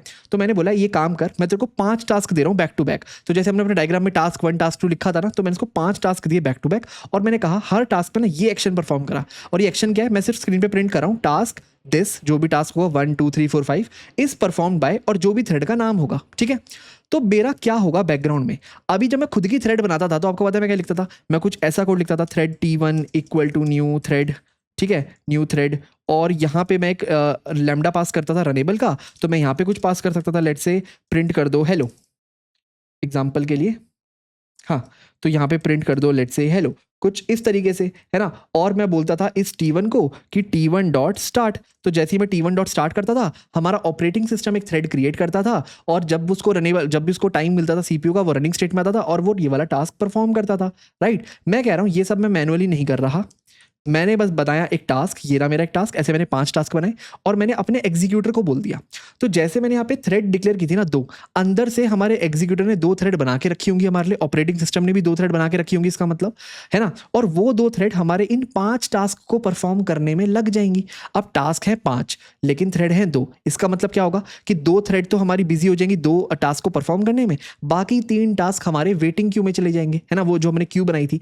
अब उसमें वो कब तक वेट करेंगे, जब तक हमारी कोई वर्कर थ्रेड वापस नहीं आती उनको एग्जीक्यूट कराने के लिए, है ना। तो इसका मतलब जब मैं इनको प्रिंट करूंगा ना स्क्रीन पे, तो मुझे यहाँ पे 2 ही थ्रेड्स की इंफॉर्मेशन मिलनी चाहिए। जैसे मैंने यहाँ पे लिखा है thread dot current thread dot get name, तो मुझे 2 ही थ्रेड के नाम मिलने चाहिए, लेकिन टास्क है हमारे पास 5, तो 5 टास्क 2 थ्रेड परफॉर्म करेंगे, ठीक है। तो वो देखते हैं, उससे पहले एक इंपॉर्टेंट कोड जो मुझे लिखना है, आफ्टर डूइंग एवरीथिंग मुझे करना है अपने एग्जीक्यूटर को शट डाउन, और ये बहुत इंपॉर्टेंट है, ठीक है। ये आपको करना हमेशा जरूरी होना चाहिए, वरना आपका एग्जीक्यूटर हमेशा ऑन रहेगा और ये थ्रेड्स हमेशा मेमोरी में बनी रहेंगी, ओके। तो एक बार मैं उसको आपको आउटपुट दिखाता हूँ। तो देखो, सबसे पहले हमारी टास्क 2 चली, is perform by pool 1 thread 2, फिर टास्क 1 पूल 1 थ्रेड 1, है ना। तो 2 टास्क 2 और 1 तो हमारे जो पूल है उसकी थ्रेड 2 और थ्रेड 1 ने यूटिलाइज कर ली, है ना। उसके बाद हमारी टास्क 3 और 4 और 5 रह गई थी। 3 कब चलेगी, जब हमारी देखो थ्रेड 2 खाली हो गई और फिर 4 को थ्रेड 1 मिल गई। अब ये दोनों इसको इसके साथ काम कर रही है ना, हमारी दोनों वर्कर थ्रेड बिजी हैं। फिर 2 हो गए, फिर 2 खाली होके आई होगी और उसको टास्क 5 दे दिया हमने, राइट। तो देखो यहाँ पे थ्रेड 2 ही हैं, लेकिन हमारी 5 टास्क को उन्होंने परफॉर्म करवा लिया, ठीक है। आई होप आपको समझ आया होगा, ठीक है, कि वहाँ पे क्या हुआ है। हमने वहाँ पे बनाए थे 5 टास्क, तो लेट्स से टास्क 1 टास्क 2 ऐसे करते करते हमने बनाए टास्क 5 तक, ठीक है। टास्क 5 बिहाइंड द सीन हमारे पास एक एग्जीक्यूटर था जिसके पास 2 ही थ्रेड थी, वर्कर थ्रेड T1 T2, और हमारे पास रही होगी शायद एक क्यू, ओके। तो क्या हुआ होगा, टास्क 1 आया होगा, थ्रेड 1 को लेके चला गया होगा, टास्क 2 आया होगा, थ्रेड 2 को लेके चला गया होगा, और टास्क 3 4 5 को वेट करना होगा हमारे क्यू के अंदर। जैसे ही कोई थ्रेड वर्कर थ्रेड फ्री होके आएगी, वो इस क्यू में से एक टास्क निकालेगी और उसको इंप्लीमेंट करने लग जाएगी। यानी कि वर्कर हमेशा 2 थे और टास्क 5 थी, ठीक है। अब ना इंटरेस्टिंगली ये पूरा का पूरा थ्रेड पूल फ्रेमवर्क बिल्कुल बैकबोन बनता है आपकी वेब डेवलपमेंट का, राइट। अगर आप जैसे स्प्रिंग बूट में वेब डेवलपमेंट पढ़ोगे, है ना, उसमें पूरा का पूरा हमारा एग्जीक्यूटर फ्रेमवर्क बैकबोन बनता है। क्योंकि आप सोचो, क्लाइंट से हमारे पास मल्टीपल रिक्वेस्ट आती है हमारे सर्वर पे, है ना। अब वो सर्वर क्या करता है, उस रिक्वेस्ट को फॉलो करता है ना, उस रिक्वेस्ट को एग्जीक्यूट करता है।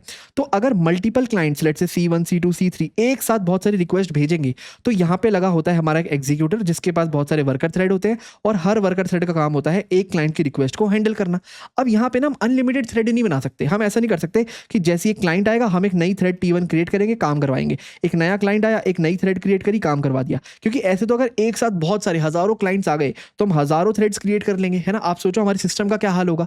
इसलिए थ्रेड पूल कहते हैं कि मैं एक लिमिटेड नंबर ऑफ थ्रेड ही रखूंगा, ठीक है, और उतने ही काम मैं एक बार में परफॉर्म करवा सकता हूं।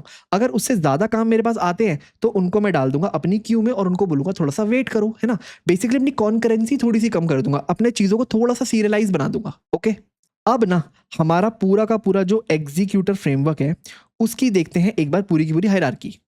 हाँ जी, तो देखो ये है हमारी पूरी की पूरी हायरार्की हमारे एग्जीक्यूटर फ्रेमवर्क की। सबसे ऊपर आता है हमारा एक इंटरफेस जिसका नाम है एग्जीक्यूटर, और उसको एक्सटेंड करता है एक और इंटरफेस जिसका नाम है एग्जीक्यूटर सर्विस। अभी जो हमने कोड में जिसका ऑब्जेक्ट बनाया था वो था एग्जीक्यूटर सर्विस, ठीक है। अब एग्जीक्यूटर सर्विस को ना 3 क्लास इंप्लीमेंट करती है। एक है हमारी थ्रेड पूल एग्जीक्यूटर, एक है फोर्क ज्वाइन पूल, और एक है शेड्यूल्ड थ्रेड पूल एग्जीक्यूटर। अब शेड्यूल्ड थ्रेड पूल एग्जीक्यूटर से पहले एक और इंटरफेस आ जाता है शेड्यूल्ड एग्जीक्यूटर सर्विस, ठीक है। तो ये है छोटी सी हायरार्की हमारे पूरे के पूरे एग्जीक्यूटर फ्रेमवर्क की। आपको बस सिंपल इतना याद रखना है कि सबसे टॉप पे आपका आएगा एग्जीक्यूटर फ्रेमवर्क, है ना, और इसी के अंदर हमारे सारे के सारे थ्रेड पूल्स बने हुए हैं। अब एग्जीक्यूटर ना डायरेक्टली थ्रेड पूल्स को नहीं बनाता, वो एक नई क्लास। अब एग्जीक्यूटर इंटरफेस के पास डायरेक्टली थ्रेड पूल नहीं होते, उसको डायरेक्टली थ्रेड पूल इंप्लीमेंट नहीं करते। सबसे पहले हमारे पास एक और सिस्टम आता है, एक और इंटरफेस आता है एग्जीक्यूटर सर्विस, जिसका हमने ऑब्जेक्ट बनाया था। ये क्यों आता है? क्योंकि ये बहुत सारे ऐसे मेथड्स इंक्लूड करता है जो हमारे थ्रेड पूल को मैनेज करने के काम आते हैं। इसके पास तो एक ही मेथड है जो कि अभी हम देखेंगे, जिसका नाम है सिर्फ एग्जीक्यूट। एक ही मेथड है एग्जीक्यूट, ये बस एक फंक्शनल इंटरफेस है। बाकी सबसे इंटरेस्टिंग मेथड एग्जीक्यूटर सर्विस के पास है जो पूरा का पूरा थ्रेड पूल मैनेज करते हैं। और हमारे पास जैसे मैंने कहा था मल्टीपल थ्रेड पूल हो सकते हैं। तो एक होता है थ्रेड पूल एग्जीक्यूटर जो कि एक नॉर्मल थ्रेड पूल है, एक होता है फोर्क ज्वाइन पूल, एक थोड़ा सा अलग तरीके का थ्रेड पूल है, ये इसमें थोड़े से रूल्स बदल जाते हैं। एक होता है शेड्यूल्ड थ्रेड पूल एग्जीक्यूटर, ठीक है। ये क्या करता है? ये टास्क को शेड्यूल कर सकता है फ्यूचर में एग्जीक्यूट करने के लिए। अगेन इसके बारे में भी हम थोड़ा सा देखेंगे। तो मल्टीपल थ्रेड पूल्स हैं हमारे पास, अलग अलग रूल्स फॉलो करते हैं। जैसे अभी हमने एक ऊपर बनाया था, है ना, उसी में थोड़े थोड़े रूल्स बदलते जाएंगे। एक एग्जीक्यूटर सर्विस है जो इन सबको मैनेज करती है, और इन सब के ऊपर एक एग्जीक्यूटर इंटरफेस है जिसके पास एक ही मेथड है एग्जीक्यूट। और बस यही है हमारी पूरी की पूरी हायरार्की। हमारा काम है इस हायरार्की को थोड़ा सा स्टडी करना, है ना, और एग्जीक्यूटर फ्रेमवर्क को यूज करना। हाँ जी, तो स्टार्ट करते हैं अपने एग्जीक्यूटर इंटरफेस के बारे में। तो लेट्स से मैंने क्या कहा, हमारे पास एक इंटरफेस है एग्जीक्यूटर, ठीक है, जावा के अंदर, और ये बहुत सिंपल इंटरफेस है। इसके पास है एक ही मेथड जिसका नाम है void execute, ठीक है। रिटर्न टाइप कुछ नहीं है, एग्जीक्यूट मेथड का नाम है। और ये लेता क्या है? ये लेता है एक रनेबल टाइप का ऑब्जेक्ट, लेट्स से आर, कुछ इस तरीके से, ठीक है। तो ये कह रहा है आप मुझे एक रनेबल टाइप का ऑब्जेक्ट दो, ठीक है, मैं उसे एग्जीक्यूट कर लूंगा। अब मैं अंदर से क्या यूज करूंगा, कौन सा थ्रेड पूल यूज करूंगा, वो मेरा काम है, ठीक है, पर मैं उसको एग्जीक्यूट कर लूंगा। आपका काम है मुझे टास्क देना, ओके। अब हमारा एग्जीक्यूटर अंदर से कुछ भी थ्रेड पूल यूज करे, हो सकता है वो सिंपल थ्रेड पूल यूज करे, है ना, जो भी हमने ऊपर देखा था बेसिकली ये वाला, ठीक है। हो सकता है वो एक फोर्क ज्वाइन पूल यूज करे, हो सकता है शेड्यूल थ्रेड पूल यूज करे, वगैरह वगैरह। पर आप बस इसका एग्जीक्यूट मेथड कॉल करो, आपका टास्क परफॉर्म हो जानी चाहिए। तो ये तो है बहुत सिंपल, इसमें कुछ भी नहीं है, बस एक एग्जीक्यूट मेथड है। वो भी सिर्फ आपको पता है डिक्लेयर है, क्योंकि इंटरफेस है, डिफाइन तो है नहीं। इसके बाद हमारा जो दूसरा इंटरफेस आता है वो है एग्जीक्यूटर सर्विस का, एग्जीक्यूटर सर्विस। अब हमने ये क्यों इंट्रोड्यूस किया, है ना, जावा ने ये क्यों इंट्रोड्यूस किया? क्योंकि इसके अंदर है सारे मेथड्स जो सारे थ्रेड पूल को अच्छे से मैनेज करते हैं, ठीक है। कौन कौन से मेथड है एक बार वो देखते हैं, क्योंकि वो ज्यादा इंटरेस्टिंग है। अब देखो, एक तो ऑब्वियसली इसके अंदर भी है एग्जीक्यूट, ये तो हमारे पेरेंट्स ही आ जाएगा, है ना। एग्जीक्यूट मेथड सिंपल, जो आपको पता है कि रनेबल टाइप का ऑब्जेक्ट लेता है और उसके साथ काम परफॉर्म करता है, जैसे, ठीक है, जैसे अभी हमने कोड में भी देखा था, हमने अपना हमने एग्जीक्यूटर सर्विस का एक ऑब्जेक्ट बनाया एग्जीक्यूटर, और उसमें परफॉर्म कैसे किया टास्क को, जो भी टास्क था डॉट एग्जीक्यूट, है ना। अब एग्जीक्यूट के अलावा ना इसके पास है एक बहुत ही इंटरेस्टिंग मेथड, और उस मेथड को हम बोलते हैं सबमिट, सबमिट, ठीक है। अब ये मेथड ना दिखने में तो आपको एग्जीक्यूट की तरह ही लगेगा, ठीक है। ये भी एक एसिंक्रोनस टास्क परफॉर्म करता है, ठीक है। तो बेसिकली हमारे पास अगर एक थ्रेड पूल है, उसमें मल्टीपल थ्रेड्स होंगी, let's say thread 1, thread 2, thread 3, thread 4, है ना। आपने दिया इसको एक टास्क, ठीक है, तो आप क्या कर सकते हो, इस मान लो इस पूरे के पूरे एग्जीक्यूटर का, ठीक, राइट, बेसिकली ये हमारा थ्रेड पूल प्लस हमारी क्यू, जो भी क्यू होगी, इसको हम बोलते हैं एक एग्जीक्यूटर, राइट, जैसे हम बनाते हैं। और आप क्या करते हो, एग्जीक्यूटर डॉट एग्जीक्यूट करते हो, है ना। जैसे आप एक रनेबल टाइप का ऑब्जेक्ट दोगे, हमारा एग्जीक्यूटर क्या करेगा, इस टास्क को उठाएगा और इसमें से एक थ्रेड उसको साइन करेगा और काम करवाएगा, है ना। ये काम था एग्जीक्यूट मेथड का। सबमिट का भी यही काम है, पर ये थोड़ा सा इससे अलग है। क्या अलग है ये समझते हैं। सबसे पहले तो ना ये हमारा जो सबमिट मेथड है, जिसको मैं लिखता हूं लेट्स से एग्जीक्यूटर डॉट सबमिट, ऐसे कॉल करते हैं हम इसको, ठीक है। ये कुछ लेता है, सबसे पहले तो ये जो लेता है ना, यहाँ पे जो टास्क लेता है, ये रनेबल टाइप की नहीं होती, ये एक स्पेशल टाइप की होती है जिसे हम बोलते हैं कॉलेबल। जावा में अभी तक हमने कॉलेबल के बारे में नहीं पढ़ा था, पर कॉलेबल बहुत हद तक सेम है रनेबल के, मतलब कॉलेबल भी एक टास्क है, बस इतना सा फर्क है कि कॉलेबल हमें कुछ रिटर्न भी करता है, रनेबल कभी भी कुछ रिटर्न नहीं करता। बाकी कॉलेबल भी बिल्कुल सेम रनेबल की तरह ही एक इंटरफेस है, ठीक है। उसको भी इंप्लीमेंट करने के लिए आप क्या कर सकते हो, एक लैम्डा एक्सप्रेशन पास कर सकते हो। इसके पास जैसे एक रन मेथड है, इसके पास है अपना एक कॉल मेथड, ठीक है। काम अंदर से वही है, आप यहाँ पे रन को इंप्लीमेंट करने के लिए लैम्डा दोगे यहाँ पे, और काम वहां पे वही है जब आप लिखते हो एग्जीक्यूटर डॉट एग्जीक्यूट, ठीक है। तो जो हमारा एग्जीक्यूट मेथड है वो लेता है रनेबल का ऑब्जेक्ट, यहाँ पे एक रनेबल की टास्क ले लेगा, बेसिकली उसका एक लैम्डा दे सकते हो, और सबमिट ले लेता है कॉलेबल का ऑब्जेक्ट, ठीक है। तो देखो आप रनेबल का ऑब्जेक्ट कैसे देते थे, यहाँ पे अगर आपको एक लैम्डा देनी है तो आप कैसे देते थे, आप कुछ ऐसा देते थे कि मैं इनपुट कुछ नहीं ले रहा लेट से, और स्क्रीन पे कुछ प्रिंट कर दो, late say system dot out dot println hello, simple. आपने टास्क दिया, ठीक है। तो मैं कहता था ये जो टास्क है ना ये है रनेबल, ठीक राइट। आपने कहा कोई इनपुट नहीं और आउटपुट में बस कुछ प्रिंट करना है ना, ये कंज्यूमर है। आप यहाँ पे एक कंज्यूमर तरह की लैम्डा एक्सप्रेशन देते थे, रीजन बीइंग हमारा जो रनेबल है वो कभी भी कुछ रिटर्न नहीं करता। आपको याद हो तो हमने कभी भी एक ऐसा रनेबल नहीं बनाया जो कुछ आउटपुट रिटर्न करता हो, ठीक है। और कॉलेबल बस वही है जो एक आउटपुट रिटर्न करता है। अगर मैं यहाँ पे एक ऐसी लैम्डा एक्सप्रेशन दूं, लेट से मैंने कहा इनपुट कुछ मत लो और रिटर्न कर दो लेट से 10 + 20, सिंपल। मानो मैंने ये वाली लैम्डा एक्सप्रेशन दे रखी है, ठीक है। तो इसका मतलब मैं रिटर्न कर रहा हूं एक वैल्यू जो कि है 30, और ये जो मेरा ऑब्जेक्ट है ये है कॉलेबल का ऑब्जेक्ट, ठीक है। तो बस रनेबल और कॉलेबल में इतना फर्क है कि हमारा जो रनेबल है उसमें रिटर्न टाइप नहीं होती, नो रिटर्न टाइप, और कॉलेबल में रिटर्न टाइप होती है, रिटर्न टाइप, ठीक है। तो बेसिकली मैं लिख सकता हूं कि हमारे पास जो मेथड है ना सबमिट, तो मैं उसको ऐसे लिखता हूं यूज करने के लिए एग्जीक्यूटर डॉट सबमिट। मैं टास्क को सबमिट कर रहा हूं यार, राइट। मैं बेसिकली उसको रन नहीं कर रहा, सबमिट कर रहा हूं। सबमिट करने का मतलब मुझे यहाँ पे कॉलेबल देना है, उसकी कोई रिटर्न वैल्यू होगी, और लेट से बहुत सिंपल टास्क है, बहुत सिंपल लैम्डा दूंगा, कोई इनपुट मत दो और रिटर्न कर दो 10, ठीक है। तो ये भी एक तरह का कॉलेबल है, कॉलेबल, ठीक है। अब मैंने क्या कहा, ये रिटर्न करेगा कुछ। अभी क्या रिटर्न करेगा, हमें ये रिटर्न कर रहा है 10, पर मैं इस 10 को स्टोर कहाँ करवाऊं, ये तो एक इंटीजर है। तो क्या मैं ऐसा कर सकता हूँ, इसमें यहाँ पे मैं स्टोर करवा लूँ लेट से इंटीजर आई के अंदर, करा सकता हूँ मैं? बिल्कुल नहीं कर सकता, क्योंकि देखो मैं इंटीजर आई में कौन सी चीजें स्टोर करवाता हूँ, अगर आप ध्यान से सोचो। मैं कुछ कोड में ऐसा लिखता हूँ integer I equal to let say 4, मैं कुछ ऐसा लिख सकता हूँ। इसका मतलब मैं कह रहा हूँ एक मेमोरी बनाओ। अब आप सोचो मैं इंटीजर आई में क्या चीजें स्टोर करवाता हूँ, राइट। मैं अपने कोड में कुछ ऐसा लिख सकता हूँ जैसे मैं अभी तक लिखता आया था कि इंटीजर आई लेट से इक्वल टू 4, है ना। इसका मतलब क्या होता है, मैं कहता हूँ एक मेमोरी यूटिलाइज करो जिसका नाम होगा आई, उसके अंदर वैल्यू होगी 4। मतलब मैंने ये जो 4 है ना डायरेक्टली इस मेमोरी में डाल दिया, ठीक है। पर मुझे पता है जब मैं लिखूंगा एग्जीक्यूटर डॉट सबमिट तो मुझे नहीं पता ये टास्क कब परफॉर्म होगा। हो सकता है तुरंत परफॉर्म हो जाए, हो सकता है कुछ मिली सेकेंड्स बाद परफॉर्म हो, है ना। क्योंकि सबमिट का मतलब होता है मैंने इसको थ्रेड पूल को दे दिया, अब थ्रेड पूल संभालेगा ये काम कब परफॉर्म करना है। हो सकता है उसके बाद कोई थ्रेड ही अवेलेबल ना हो, तो हमारे इस काम को वेटिंग क्यू में वेट करना पड़े, है ना, जब तक कोई थ्रेड पूल के अंदर थ्रेड ना आ जाए उसको एग्जीक्यूट करने के लिए। तो जब तक ये वेट कर रहा है तब तक क्या हमारा इंटीजर आई ऐसे ही पड़ा रहेगा? आंसर है बिल्कुल नहीं, है ना। तो ये कोड लिखना बिल्कुल गलत है जावा के अंदर, ठीक है। ये सिंक्रोनस कोड है, इंटीजर आई एक वैल्यू एक्सपेक्ट करता है तुरंत, पर ये जो आपको वैल्यू देगा ये देगा एसिंक्रोनसली, हो सकता है कुछ टाइम बाद दे, है ना। तो जावा ने इसके लिए बनाया एक स्पेशल डेटा टाइप जिसका नाम है जावा के अंदर फ्यूचर, फ्यूचर, ठीक है। तो नाम से ही समझ आ रहा होगा कि ये जो वैल्यू देगा ना, क्योंकि फ्यूचर में देगा, एसिंक्रोनसली देगा, तो हमने उसको एक फ्यूचर नाम के डेटा टाइप में लिया। अब अगेन फ्यूचर भी अंदर से यूज करता है जेनरिक्स, तो हम लिखेंगे फ्यूचर ऑफ इंटीजर। हमें एक इंटीजर की फ्यूचर वैल्यू मिलेगी, और लेट से उसको मैं ले सकता हूं एक वेरिएबल f1 में, और इक्वल टू मैं इसको यहां लगा देता हूं, लेट से f1 इक्वल टू हमारा ये वाला एग्जीक्यूटर डॉट सबमिट, ठीक है। तो बेसिकली मैं कह रहा हूं ये मुझे एक रिटर्न करेंगी फ्यूचर टाइप का ऑब्जेक्ट। फ्यूचर कुछ नहीं है, क्लास है जावा में, एक नया डेटा टाइप है जो एसिंक्रोनसली आउटपुट को एक्सपेक्ट करता है। ओके, तो यहां पे हमने सीखी दो चीजें, एक तो हमने सीखा फ्यूचर क्या है और हमने सीखा कॉलेबल क्या है, ठीक है। तो ये दो चीजें हमें समझनी चाहिए। अब फ्यूचर के बारे में अगर हम थोड़ा सा और समझे ना, तो आपने बस यहाँ पे क्या बोला, हमने टास्क को कर लिया सबमिट, टास्क सबमिटेड, ठीक है।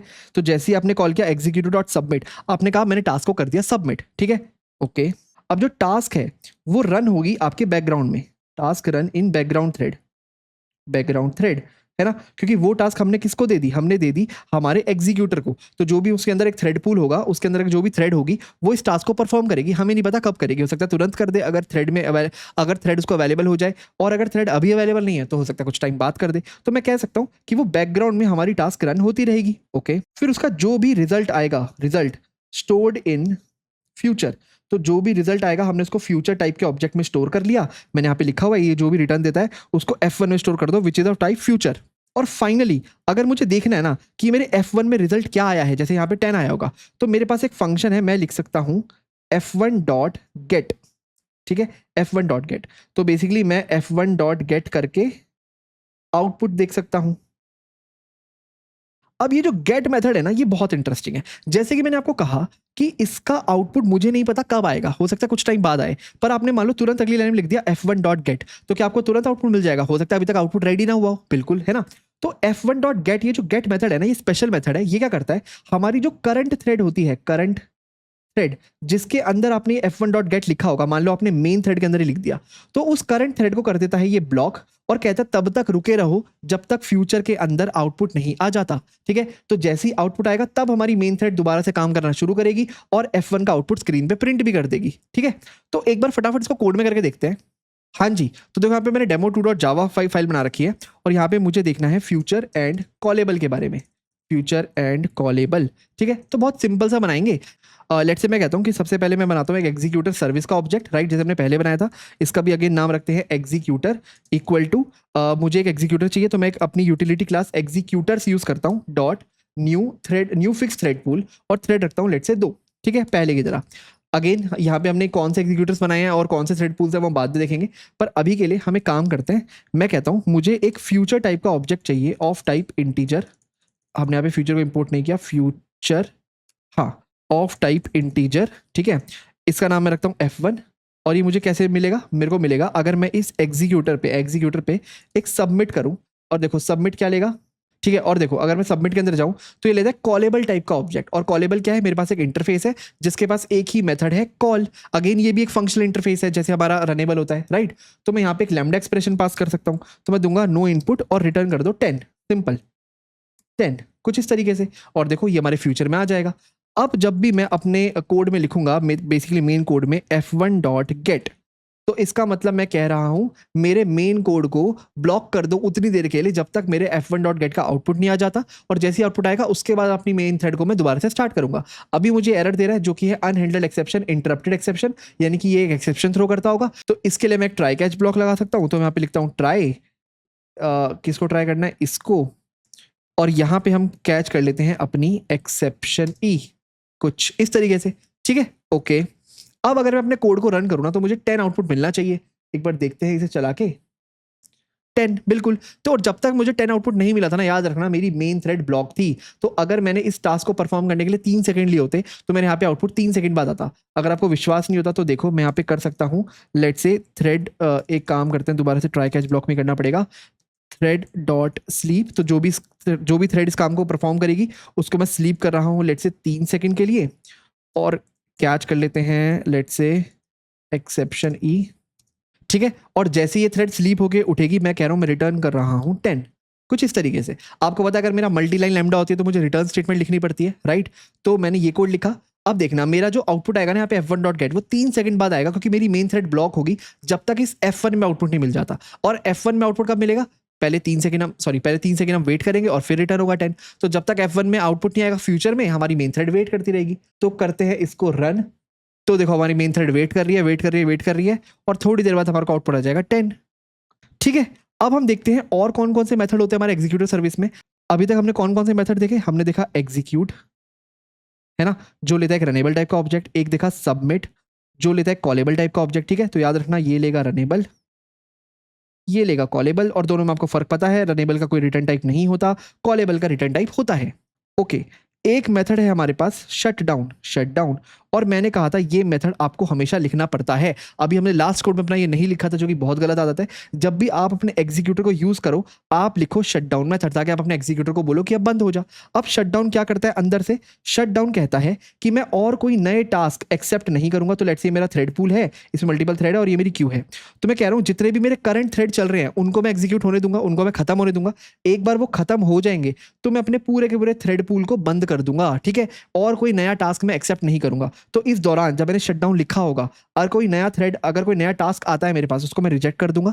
पुराने जो टास्क अभी तक चल रहे होंगे उनको पहले पूरा होने दूंगा और फिर तब अपने पूरे के पूरे थ्रेड पूल को बंद कर दूंगा, ठीक है। तो टर्मिनेट करने से पहले ये वेट करता है कि जो भी अभी करंट टास्क परफॉर्म हो रहे हैं, जो अगर मान लो यहाँ पे 2 वर्कर बिजी हैं, T1 T2 वर्कर अभी बिजी हैं कुछ काम करने में, तो इनको पहले काम पूरा करने दो। जैसे ही काम करके आ जाएंगे तो मैं अपने थ्रेड पूल को टर्मिनेट कर दूंगा। बट ड्यूरिंग दैट प्रोसेस मैं कोई नया थ्रेड नहीं लूंगा, नया टास्क नहीं लूंगा, ठीक है। अब इसके अलावा ना यहाँ पे एक और मेथड होता है जिसका नाम होता है shut down now. Shut down now, अब नाम से समझ आ रहा होगा, ये कहता है ना तो मैं कोई नया टास्क लूंगा और जो भी मेरे पुराने टास्क होंगे ना उनको भी टर्मिनेट कर दूंगा। पर अगेन, क्योंकि जावा पूरी की पूरी तरह थ्रेड्स को कंट्रोल नहीं कर सकता, तो ये कोई गारंटी नहीं है कि आपके जो रनिंग टास्क हैं वो टर्मिनेट हो ही जाएंगे, ठीक है। एक तरह से आप रिक्वेस्ट कर रहे हो, कोशिश कर रहे हो उन टास्क को टर्मिनेट करने की। तो लेट्स से अगर T1 T2 2 काम हो रहे हैं और आपने कॉल कर दिया शट डाउन नाउ, तो मैं रिक्वेस्ट कर सकता हूँ कि T1 T2 तुम भी रुक जाओ, अभी के अभी बीच में ही रुक जाओ, काम को छोड़ दो। पर हो सकता है पूरा काम को परफॉर्म करके वापस आए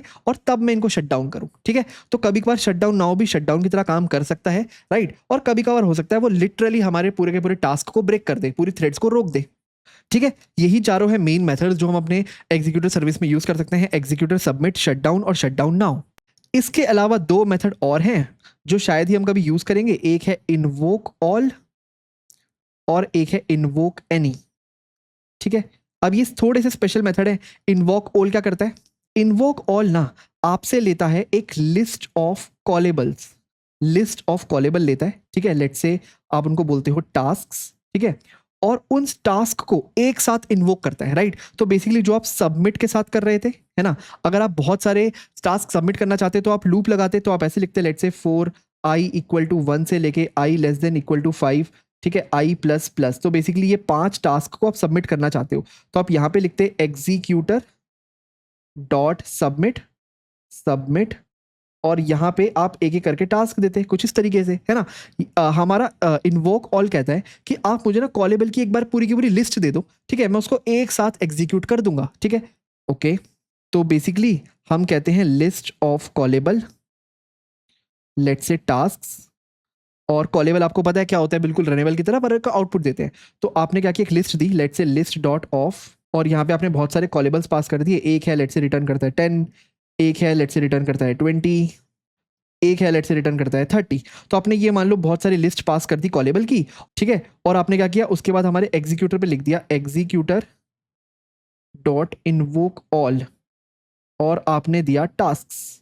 तो ये आपको सारे के सारे टास्क इन्वोक करके दे देगा। और आपको पता है ये क्या रिटर्न करेगा, अगेन कोई भी कॉलेबल आपको एक फ्यूचर का ऑब्जेक्ट रिटर्न करता है, पर ये तो लिस्ट ऑफ कॉलेबल्स हैं, तो ये अगेन आपको लिस्ट ऑफ फ्यूचर्स रिटर्न करेंगे, ठीक है। तो आप उसे कलेक्ट कर सकते हो लिस्ट ऑफ फ्यूचर में, लेट्स से फ्यूचर्स, राइट, कुछ इस तरीके से। और उन फ्यूचर्स के बाद आप एक एक करके गेट करोगे तो आपको सारे टास्क मिल जाएंगे, ठीक है। आप इसको खुद से कोड में करके देख सकते हो।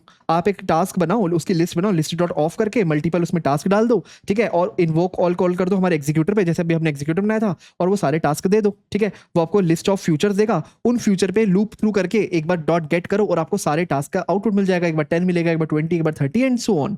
पर अगेन हमारे पास जो 2 मेन मेथड रहने वाले हैं ना हमारे एग्जीक्यूटर सर्विस में, राइट, हम इसी की बात कर रहे थे तब से, एग्जीक्यूटर सर्विस। इसमें जो 2 मेन मेथड रहने वाले हैं वो यही होंगे, एक तो होगा आपका एग्जीक्यूट और एक होगा आपका सबमिट। ये दोनों स्पेशल मेथड हैं, ठीक है। आपको पता है क्यों? ये लेता है रनेबल, ये लेता है कॉलेबल। अब मैंने इनकी एक एक खास बात तो आपको बता ही दी थी कि नो रिटर्न टाइप, और इसका होता है रिटर्न टाइप। पर इनकी ना एक और खास बात है, अगर रनेबल में आपकी कोई एक्सेप्शन आती है तो वो लॉस्ट हो जाती है। एक्सेप्शन मैं लिख सकता हूं बेसिकली एक्सेप्शंस लॉस्ट। पर कॉलेबल में एक्सेप्शंस लॉस्ट नहीं होती, ठीक है, नॉट लॉस्ट। इसका मैं आपको प्रूफ दे सकता हूं कोड में, एक बार फटाफट करके देखते हैं। हाँ जी, तो देखो यहाँ पे मैंने demo3.java ले रखी है, तो फटाफट मैं क्या करता हूँ, एक एग्जीक्यूटर सर्विस का एक ऑब्जेक्ट बनाता हूँ। लेट्स से एग्जीक्यूटर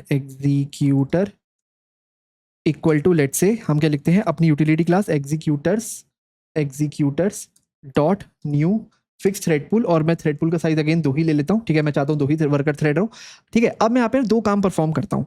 एक तो लेट्स से मैं करता हूँ एग्जीक्यूटर डॉट एग्जीक्यूट यहाँ पे मुझे आपको पता है एक रनेबल का ऑब्जेक्ट देना है, तो नो इनपुट, और एक काम परफॉर्म करो, लेट्स से इंट एक्स करो इक्वल टू 10/0। तो देखो यहाँ पे मैं जानबूझ करके एरिथमेटिक एक्सेप्शन लाने की कोशिश कर रहा हूँ। ठीक है, ओके, तो डिवाइड बाय 0 आना चाहिए। और ऐसे ही मैं एक लेट्स से फ्यूचर का ऑब्जेक्ट ले लेता हूँ, फ्यूचर ऑफ टाइप इंटीजर। ठीक है, और यहाँ पे मैं देता हूँ इसको f1 equal to executor dot submit, तो इसको बोलता हूँ सबमिट, और यहाँ पे कॉलेबल देता हूँ लेट्स से नो इनपुट, और एक काम करो रिटर्न करो, जो मैंने यहाँ पे सिर्फ प्रिंट किया क्योंकि यहाँ पे हम रिटर्न नहीं कर सकते, मैं कह रहा हूँ रिटर्न करो, क्या रिटर्न करो 10 डिवाइडेड बाय 0, कुछ इस तरीके से। ठीक है, यहाँ पे फ्यूचर मेरा रहा है क्योंकि वो इंपोर्ट नहीं हुआ है। हाँ, अब इंपोर्ट हो गया। ठीक है, आप देख लेना ये सब कुछ मेरे कॉन्करेंट पैकेज से आता है, एग्जीक्यूटर सर्विस, एग्जीक्यूटर्स, फ्यूचर, सब कुछ। ओके, तो अगर मैं लेट्स से प्रिंट करने की कोशिश करूं f1 डॉट गेट, ठीक है, तो मैं f1 डॉट गेट करूंगा, अगेन मुझे डालना पड़ेगा इसको ट्राई कैच ब्लॉक में, और मैं यहाँ पे मैं यहाँ पे कर लेता हूँ कैच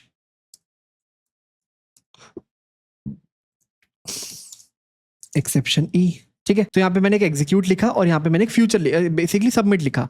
अब एक बार ना मैं अपने सबमिट के कोड को करता हूँ कमेंट, तो यहाँ पे पहले मेरी एक्सेप्शन आनी चाहिए। ठीक है, एक्सेप्शन तो मेरी आ जाएगी। ओके, तो एक्सेप्शन लॉस्ट होने का मतलब क्या होता है? एक्सेप्शन लॉस्ट होने का मतलब होता है कि मैं इस एक्सेप्शन को कैच नहीं कर सकता, क्योंकि मेरा जो एग्जीक्यूट है वो कुछ भी रिटर्न नहीं करता, तो इस एक्सेप्शन को मैं कहीं गेट नहीं कर सकता। तो इवन अगर मैं इसको एक ट्राई ब्लॉक के अंदर भी लिखूं, लेट्स से मैंने यहाँ पे एक ट्राई ब्लॉक बनाया और उसके अंदर अपना ये वाला पूरा का पूरा काम किया एग्जीक्यूटर का, तब भी मुझे एक्सेप्शन आएगी, ये मैं कैच नहीं कर पाऊंगा। लेट्स से मैंने यहाँ पे इसको कैच किया एक्सेप्शन ई। ठीक है, और मैं यहाँ पे प्रिंट करता हूँ let's say cached executor cached execute exception cute exception.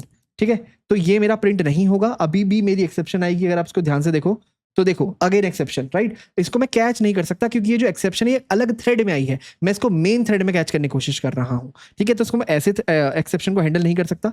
पर अगेन अगर मैं अपने फ्यूचर के केस में देखूं, फ्यूचर के केस में अब देखो, अब मेरे फ्यूचर में मैंने क्या किया, एग्जीक्यूटर डॉट सबमिट 10/0, यानी कि एक्सेप्शन यहाँ पे भी आनी चाहिए, पर मैंने f1 डॉट गेट को लिखा हुआ है ट्राई कैच ब्लॉक के अंदर। अब यहाँ पे भी एक बार कुछ प्रिंट करके देखते हैं। लेट्स से मैं लिखता हूँ कैच्ड सबमिट एक्सेप्शन, तो मैंने सबमिट की एक्सेप्शन को कैच कर लिया। तो देखते हैं क्या मैं इसे कैच कर पाया। बिल्कुल, कैच सबमिट एक्सेप्शन मैं कर पाया, राइट। तो मैं फ्यूचर की एक्सेप्शन को कैच कर सकता हूं, राइट, लेकिन अपने एग्जीक्यूट की एक्सप्रेशन को कैच नहीं कर सकता क्योंकि वो डिफरेंट थ्रेड में होती है। अब एग्जीक्यूट की जो एक्सेप्शन है उसको हैंडल करने के लिए एक थ्रेड फैक्ट्री नाम की क्लास है, वो सब लगती है, पर अगेन उसमें हम नहीं जा रहे। अभी आपको बस ये समझना है कि हमारी सबमिट की एक्सेप्शन को हम इजीली हैंडल कर सकते हैं। ठीक है, आई होप आपको ये समझ आया। अब हमने अपने पूरे के पूरे हायरार्की में, अगर हम अपनी हायरार्की में वापस जाएं तो ये रही हमारी हायरार्की।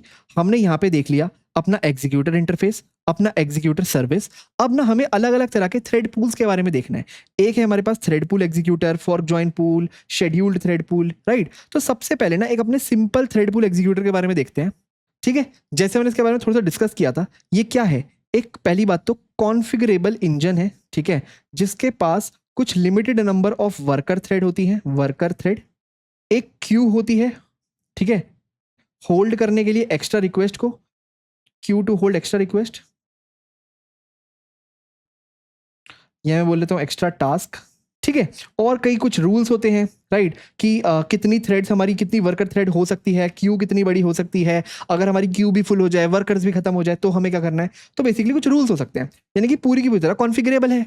ठीक है, तो इसका जो मेन डायग्राम है ना, वो आपको याद रखना है कि ये है हमारा पूल, ये है हमारी क्यू।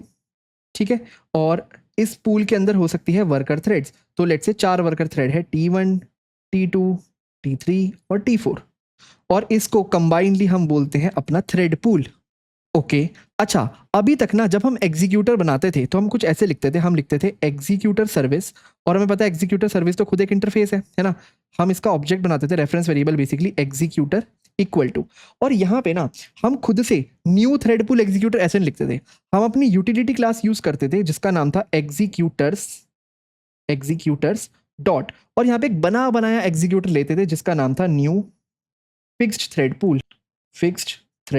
Pool, right. और यहाँ पे हम जितनी नंबर ऑफ वर्कर थ्रेड चाहिए वो पास करते थे, लेट्स से 2, और हमारा एग्जीक्यूटर अंदर से बन के रेडी हो जाता था, ठीक है। तो इस यूटिलिटी क्लास का फायदा तो आपको समझ आ ही गया होगा। सबसे पहले जावा ने कहा आपको नहीं सारे एग्जीक्यूटर्स खुद से बनाने की जरूरत नहीं है, मैंने आपको बने बनाए एग्जीक्यूटर्स दे रखे हैं इस एग्जीक्यूटर्स क्लास के अंदर। ये हमारी यूटिलिटी क्लास है, ठीक है। इसके अंदर एक फिक्स थ्रेड पूल है, ऐसे ही इसके अंदर और भी कई तरह के थ्रेड पूल मिल जाएंगे, cash thread pool, single thread pool, अभी हम वो बाद में बनाएंगे, ठीक है। पर आई होप आपको आइडिया लग गया होगा कि बने बनाए एग्जीक्यूटर लाके हमें देता है। अब देखो एग्जीक्यूटर तो एक यूटिलिटी क्लास है, राइट, पर इसके अंदर जो इंजन है जो एक्चुअली काम कर रहा है उस थ्रेड पूल को कहते हैं, जो कि बेसिकली हमारा फिक्स थ्रेड पूल मेथड है जो बनाता है एक थ्रेड पूल एग्जीक्यूटर, राइट। हमारा जो हायरार्की थी उसमें जो थ्रेड पूल एग्जीक्यूटर था वो बनाता है हमारा ये new fixed thread pool, right. इसका मतलब जब भी हम ये लिखते हैं ना न्यू फिक्स थ्रेड पूल, तो ये मेथड अंदर से कुछ ऐसा करता होगा, न्यू थ्रेड पूल एग्जीक्यूटर एक थ्रेड पूल एग्जीक्यूटर का ऑब्जेक्ट बनाता होगा कुछ इस तरीके से, और इसके कंस्ट्रक्टर में कुछ वैल्यूज पास करता होगा। अब ये हमें खुद से ना बनाना पड़े इसलिए जावा खुद से बना के रख लेता है ना, एक डिफॉल्ट बना के रख लेता है। अच्छा क्यों खुद से ना बनाना पड़े? क्योंकि इसको बनाना थोड़ा सा कॉम्प्लिकेटेड है, इसमें कंस्ट्रक्टर में बहुत सारी चीजें हमें देनी पड़ती है, बहुत सारी चीजें कॉन्फ़िगर करनी पड़ती है। तो जावा कहता है इतनी कॉन्फ़िगरेशन तुम्हें क्यों हैंडल करनी है, मैंने बनी बनाई कॉन्फ़िगरेशन दे रखी है। हाँ अगर तुम्हें बहुत ही स्पेसिफिक चीजों को हैंडल करना है या उसको चेंज करना है तो जाकर के आप इस थ्रेड पूल एग्जीक्यूटर का खुद से ऑब्जेक्ट बनाते हो, ठीक है। अब अगेन इंटरव्यू पर्सपेक्टिव के लिए तो हमें समझना पड़ेगा ये काम कैसे करता है, और अगेन अगर आपको इंटरनल इसका समझ आएगा तो आपको मजा भी बहुत आएगा। तो देखते हैं ये जो अंदर से हमारा थ्रेड पूल एग्जीक्यूटर है जो हमारा न्यू फिक्स थ्रेड पूल बनाती है वो कैसा दिखता होगा। तो देखो ये जो हमारा थ्रेड पूल एग्जीक्यूटर है ना, थ्रेड पूल एग्जीक्यूटर, इसका जो कंस्ट्रक्टर है, तो जब आप इसे क्रिएट करोगे आपको कंस्ट्रक्टर में वैल्यू पास करनी होगी, तो ये 5 वैल्यूज लेता है, ठीक है। कौन कौन सी वैल्यू लेता है मैं एक बार बताता हूं आपको। तो एक तो लेता है ये इंटीजर करंट पूल साइज, ठीक है। अभी एक एक करके देखेंगे क्या बोलते हैं, ठीक है। एक लेता है ये इंटीजर मैक्स पूल साइज, तो इसको मैं लिख सकता हूं मैक्सिमम पूल साइज। एक लेता है लॉन्ग में कीप अलाइव टाइम, ठीक है। अब ये कीप अलाइव एक टाइम है तो इसकी यूनिट भी लेनी पड़ेगी, तो एक ये टाइम यूनिट लेता है, लेट्स से यूनिट। और एक लेता है ब्लॉकिंग क्यू, कि इसको किस तरह की ब्लॉकिंग क्यू चाहिए। अब ऑफ टाइप रनेबल, क्योंकि ये रनेबल होल्ड कर सकती है, लेट्स से नाम है वर्क क्यू, ठीक है। तो कुछ इस तरीके का हमारा थ्रेड पूल का कंस्ट्रक्टर दिखता है। आपको अगर ये क्रिएट करना है खुद से, अगर आपको लिखना है न्यू थ्रेड पूल एग्जीक्यूटर, तो आपको ये 5 चीजें कॉन्फ़िगर करनी पड़ेंगी। देखो सबसे पहले हमारा करंट पूल साइज, देखो करंट पूल साइज कुछ नहीं है, ये कह रहा है मिनिमम नंबर ऑफ थ्रेड्स कितनी होनी चाहिए जो हमेशा अलाइव रहें, राइट। तो जो भी आपका पूल होगा ना, पूल उसमें कुछ ऐसी मिनिमम नंबर ऑफ वर्कर्स होंगे, लेट से इसके हिसाब से हमने कहा 2, तो 1 और 2, T1 T2, तो ये 2 वर्कर्स हैं जो हमेशा अलाइव रहेंगे, हमेशा मौजूद रहेंगे यहाँ पे, राइट, कोई भी टास्क परफॉर्म करने के लिए। ये है करंट पूल साइज, ठीक है। उसके बाद आता है आपका मैक्सिमम पूल साइज,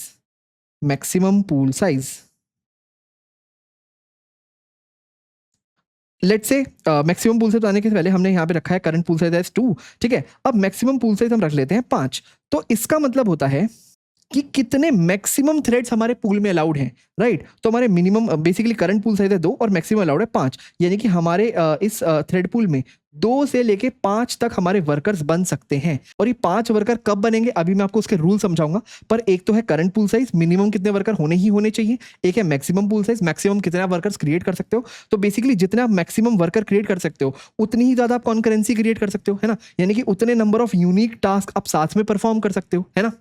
उसके बाद ये जो कीप अलाइव टाइम और टाइम यूनिट है इसको हम भी देखते हैं हमारा। उसके बाद आता है थर्ड नंबर पे वर्क क्यू। अब ये वर्क क्यू क्या है, ये वही क्यू है जो हम अपने थ्रेड पूल के आगे बनाते हैं, राइट। तो हम कहते हैं ये क्यू किस टाइप की होनी चाहिए। हमारे पास 2 तरह की क्यू हो सकती है, एक है फिक्स्ड साइज की, एक है अनलिमिटेड साइज की। 2 तरह की क्यू हम बना सकते हैं, तो इसमें से आप एक क्यू चूज कर सकते हो। अभी मैं बताता हूं इनका नाम क्या क्या हो सकता है, ठीक है। तो ये तीनों तो आपको क्लियर हो गए होंगे, current pool size, maximum pool size और हमारी वर्क क्यू। अब आते हैं इस कीप अलाइव टाइम पे। तो देखो हमारे पास है एक कीप अलाइव टाइम, देखो यहाँ पे हमने एक मैक्सिमम पूल साइज बनाया था 5, ठीक है। तो हमने कहा था इनिशियली 2 थ्रेड होंगी, 2 वर्कर्स होंगे, पर कभी कभार ऐसा रीजन हो सकता है, हमारे पास बहुत सारी रिक्वेस्ट आ जाए, मैं बताऊंगा वो कब होगा, तो हम ना अपने वर्कर्स बढ़ा सकते हैं। और कहाँ तक बढ़ा सकते हैं? मैक्सिमम 5 तक। तो लेट्स यहाँ पे मैंने T3 भी इंट्रोड्यूस कर लिया, T4 भी और T5 भी। तो मैक्सिमम हम 5 वर्कर्स बढ़ा सकते हैं, ठीक है। तो हम ना यहाँ पे एक और चीज कॉन्फ़िगर कर सकते हैं कीप अलाइव टाइम में, कि जो एक्स्ट्रा वर्कर्स हमने बनाए, ये T3, ये T4 और ये T5, ये कितने टाइम तक जिंदा रहेंगे। तो लेट से अगर मैं इसमें पास करता हूँ 10, ठीक है, और जो मेरी एक और यूनिट थी टाइम यूनिट, ठीक है, ये इसी की टाइम यूनिट है, और टाइम यूनिट में मैं पास कर देता हूँ सेकंड्स। तो मैं कहना चाहता हूँ कि ये जो मेरे T3, T4 और T5 है ना, ये 10 सेकंड जिंदा रहेंगे अगर ये आइडल है। तो अगर ये कोई काम नहीं परफॉर्म कर रहे, आइडियली खड़े हुए हैं, तो 10 सेकंड के बाद ये रिमूव हो जाएंगे और हमारे पूल के अंदर दोबारा से सिर्फ T1 और T2 यानी कि 2 थ्रेड रह जाएंगी, 2 वर्कर रह जाएंगे, है ना।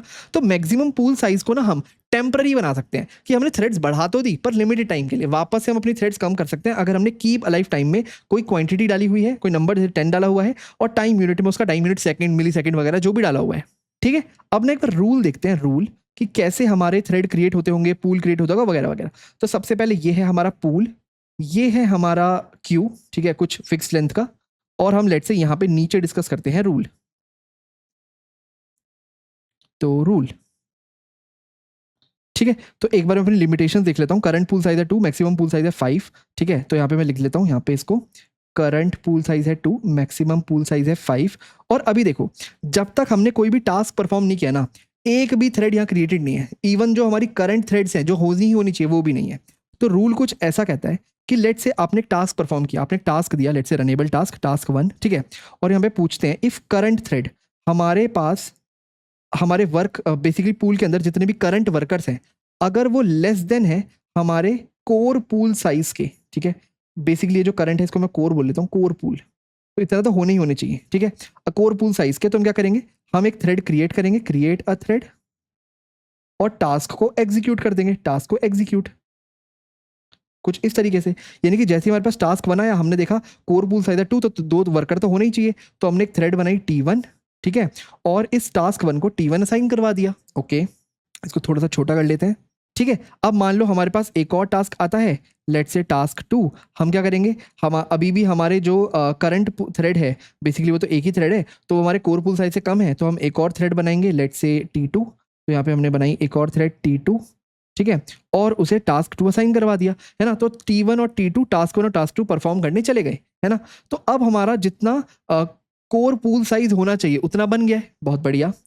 अब आती है दूसरी कंडीशन। अब मान लो हमारे पास आया एक और टास्क 3। अब क्या करेंगे, तो यहाँ पे आता है एल्स, ठीक है, ये सेकंड रूल है, ये वाला इफ का पार्ट खत्म हो गया, है ना। एल्स, अगर आपके पास एक नया टास्क आता है और आपके पास दोनों वर्कर थ्रेड बिजी हैं, और 2 ही वर्कर थ्रेड मैक्सिमम हो सकती थी, आप एक और बना नहीं सकते क्योंकि कोर पूल साइज हिट हो गया, तो आप देखोगे कि हमारी क्यू खाली है, अगर है तो उस टास्क को क्यू में डाल दो, ठीक है। तो else if Q has space, तो पुट टास्क इन क्यू, कुछ इस तरीके से, है ना। तो हमारा हो सकता है टास्क 3 यहाँ पे आ जाए। अब अगर मान लो अभी तक मान लो हमारी T1 T2 बिजी है, इनको बिजी करने के लिए काम करते हैं, यहाँ से हटाते हैं और कुछ ऐसे दिखाते हैं कि T1 T2, ये है T1, ये है T2, ये कुछ काम परफॉर्म कर रही है, ठीक है। तो इसके बीच एक और टास्क 4 आया, वो भी हमने यहाँ पे डाल दिया, तो इसको डालते रहते हैं, let's say task 4, task 5, task 6, task 7, ठीक है। जितना भी हमारा क्यू का साइज होगा वो भी कॉन्फिगरेबल होता है वैसे, ठीक है। तो अभी के लिए हमने 1 2 3 4 5 साइज दिया था, हमने 5 थ्रेड्स भर दिए। अब मान लो हमारा दोनों के दोनों कोर पूल साइज भी भर चुका है, ठीक है, 2 थ्रेड्स ही दोनों बिजी हैं, हमारा पूरा का पूरा क्यू भी भर चुका है। अब क्या करें, इसको और छोटा करते हैं, यहाँ पे लिखते हैं थर्ड एल्स। अब हमें देखना है कि हमारी जो नंबर ऑफ थ्रेड्स हैं अभी, वो हमारे मैक्स पूल साइज से कम है क्या, है ना। तो मैक्सिमम हम 5 तक जा सकते हैं, अभी तक हमने 2 ही थ्रेड यूज किया, आंसर है यस, है ना। तो हम क्या करेंगे, एक नई थ्रेड T3 क्रिएट करेंगे, नई वर्कर थ्रेड T3, और उसको बोलेंगे जो भी हमारे पास नया टास्क है उसको परफॉर्म कर ले। तो T3 हमारे टास्क 3 परफॉर्म करने चली जाएगी, है ना। तो लेट से मैं कहूँगा यहाँ से निकल गई T3, और हमारा टास्क 3 परफॉर्म होने लग गया, तो टास्क 3 हमारी क्यू से हट जाएगा, है ना। तो बेसिकली सारे एक एक टास्क आगे आ जाएंगे, तो T4 यहाँ आ जाएगा, T5 यहाँ आ जाएगा, यहाँ पे आ जाएगा T6, यहाँ पे आ जाएगा T7, यहाँ पे आ जाएगा जो भी हमारा नया टास्क आया होगा T8, कुछ इस तरीके से। तो ऐसे करके हम अपने मैक्सिमम साइज तक जाएंगे, ठीक है। अब मान लो एक और थ्रेड आती है आपकी टास्क 9, तो हम एक और थ्रेड बना लेंगे क्योंकि अभी तक हमारा 5 हिट नहीं हुआ है, अभी तक हमने 3 थ्रेड बनाई है ना, तो हम एक और थ्रेड बना लेंगे T4, वो टास्क 4 को परफॉर्म कर लेगी जो भी सबसे इनिशियल होगा, ठीक है। और फिर हम उस टास्क 9 को भी यहाँ इस क्यू में इंसर्ट कर लेंगे क्योंकि टास्क 4 चली जाएगी इस T4 के साथ, एक एक सब आगे शिफ्ट हो जाएंगे और टास्क 9 यहाँ पे इंसर्ट हो जाएगी। सेम अगर हमारे पास एक टास्क आती है 10, अगेन हम क्या करेंगे, हम देखेंगे अभी तक हमारे पास 4 टास्क है, एक और बना सकते हैं, हम एक टास्क बनाएंगे 5, इनको सबको एक एक शिफ्ट आगे करेंगे और टास्क 10 भी यहाँ पे इंसर्ट कर देंगे। अब मान लो एक ऐसी कंडीशन आ गई कि आपकी मैक्सिमम पूल साइज भी हिट हो गई, यानी कि आपने 5 थ्रेड्स बना दी, ये लो T5 भी यहाँ से मैंने निकाल दिया है ना, 5 थ्रेड बिजी भी है, आपका पूरा का पूरा क्यू भी बिजी है। अब क्या करें, अब फाइनली आपके पास आता है 4th एल्स, ये बोलता है reject the task, reject task, task को पूरी तरह से रिजेक्ट कर दो, ठीक है। तो ये है सारी की सारी कंडीशन, ठीक है। आई होप आपको अच्छे से समझ आया। सबसे पहले हम बनाएंगे अपना जितनी कोर पूल हम बना सकते थे, कोर पूल थ्रेड्स, और एक बार वो सारी भर गई, वो सारी काम करने लग गई और उनमें से कोई भी वापस नहीं आया अपना काम करके, तो फिर हम अपने क्यू को भरने लग जाएंगे। अगर हमारा क्यू भी भर गया, उसके बाद हम बनाएंगे अपनी मैक्सिमम थ्रेड्स जो हम बना सकते हैं, अगर हमारी वो भी भर गई तब जाकर के हम किसी टास्क को रिजेक्ट कर देंगे। पर इसके बीच ना बहुत हाई चांस है कि कोई ना कोई एक थ्रेड वापस से आ जाए, है ना। ये तो हम एक बहुत ही एक्सट्रीम केस की बात करेंगे, सारे थ्रेड्स इतना बिजी हैं, सब कुछ बिजी हो गया, पूरा का पूरा एग्जीक्यूटर हमारा पूरा का पूरा क्यू भर गई, है ना, उस केस की बात करें। पर जनरली कोई ना कोई थ्रेड वापस आ ही जाती है काम करने और वो इस क्यू में से चीजों को निकाल के परफॉर्म करने लग जाती है। अब देखो इंटरेस्टिंगली यहाँ पे फायदा ये मिलता है कि आपके कितने मर्जी टास्क आ जाएं पैरेलली, हमारे मैक्सिमम कॉन्करेंसी 5 की हो सकती है, यानी कि हम एक बार में 5 टास्क परफॉर्म कर सकते हैं। अगर और थ्रेड आएंगे तो हम उनको क्यू में डाल देंगे, अगर उससे भी ज्यादा आएंगे तो हम उनको ड्रॉप करने लग जाएंगे, उससे ज्यादा कॉन्करेंसी हम सिस्टम में लेके ही नहीं आएंगे, यानी कि मुझे अपने सिस्टम की लिमिट्स पता है, ठीक है। तो आप बहुत ज्यादा बल्क में मेरे को टास्क परफॉर्म करने को दे दोगे तो भी मेरा सिस्टम उसको एक लिमिटेड तरीके से ही हैंडल करेगा। हो सकता है कुछ टास्क रिजेक्ट हो जाए पर मेरा सिस्टम लगातार अप रहेगा, चलता रहेगा। एक बार फटाफट इसका एक कोड में एग्जांपल देखते हैं। हाँ जी, तो अगेन यहाँ पे हमने डेमो फोटो जावा करके फाइल ले ली है और हमें क्या करना है, अपना खुद का एक थ्रेड पूल बनाना है, thread pool executor.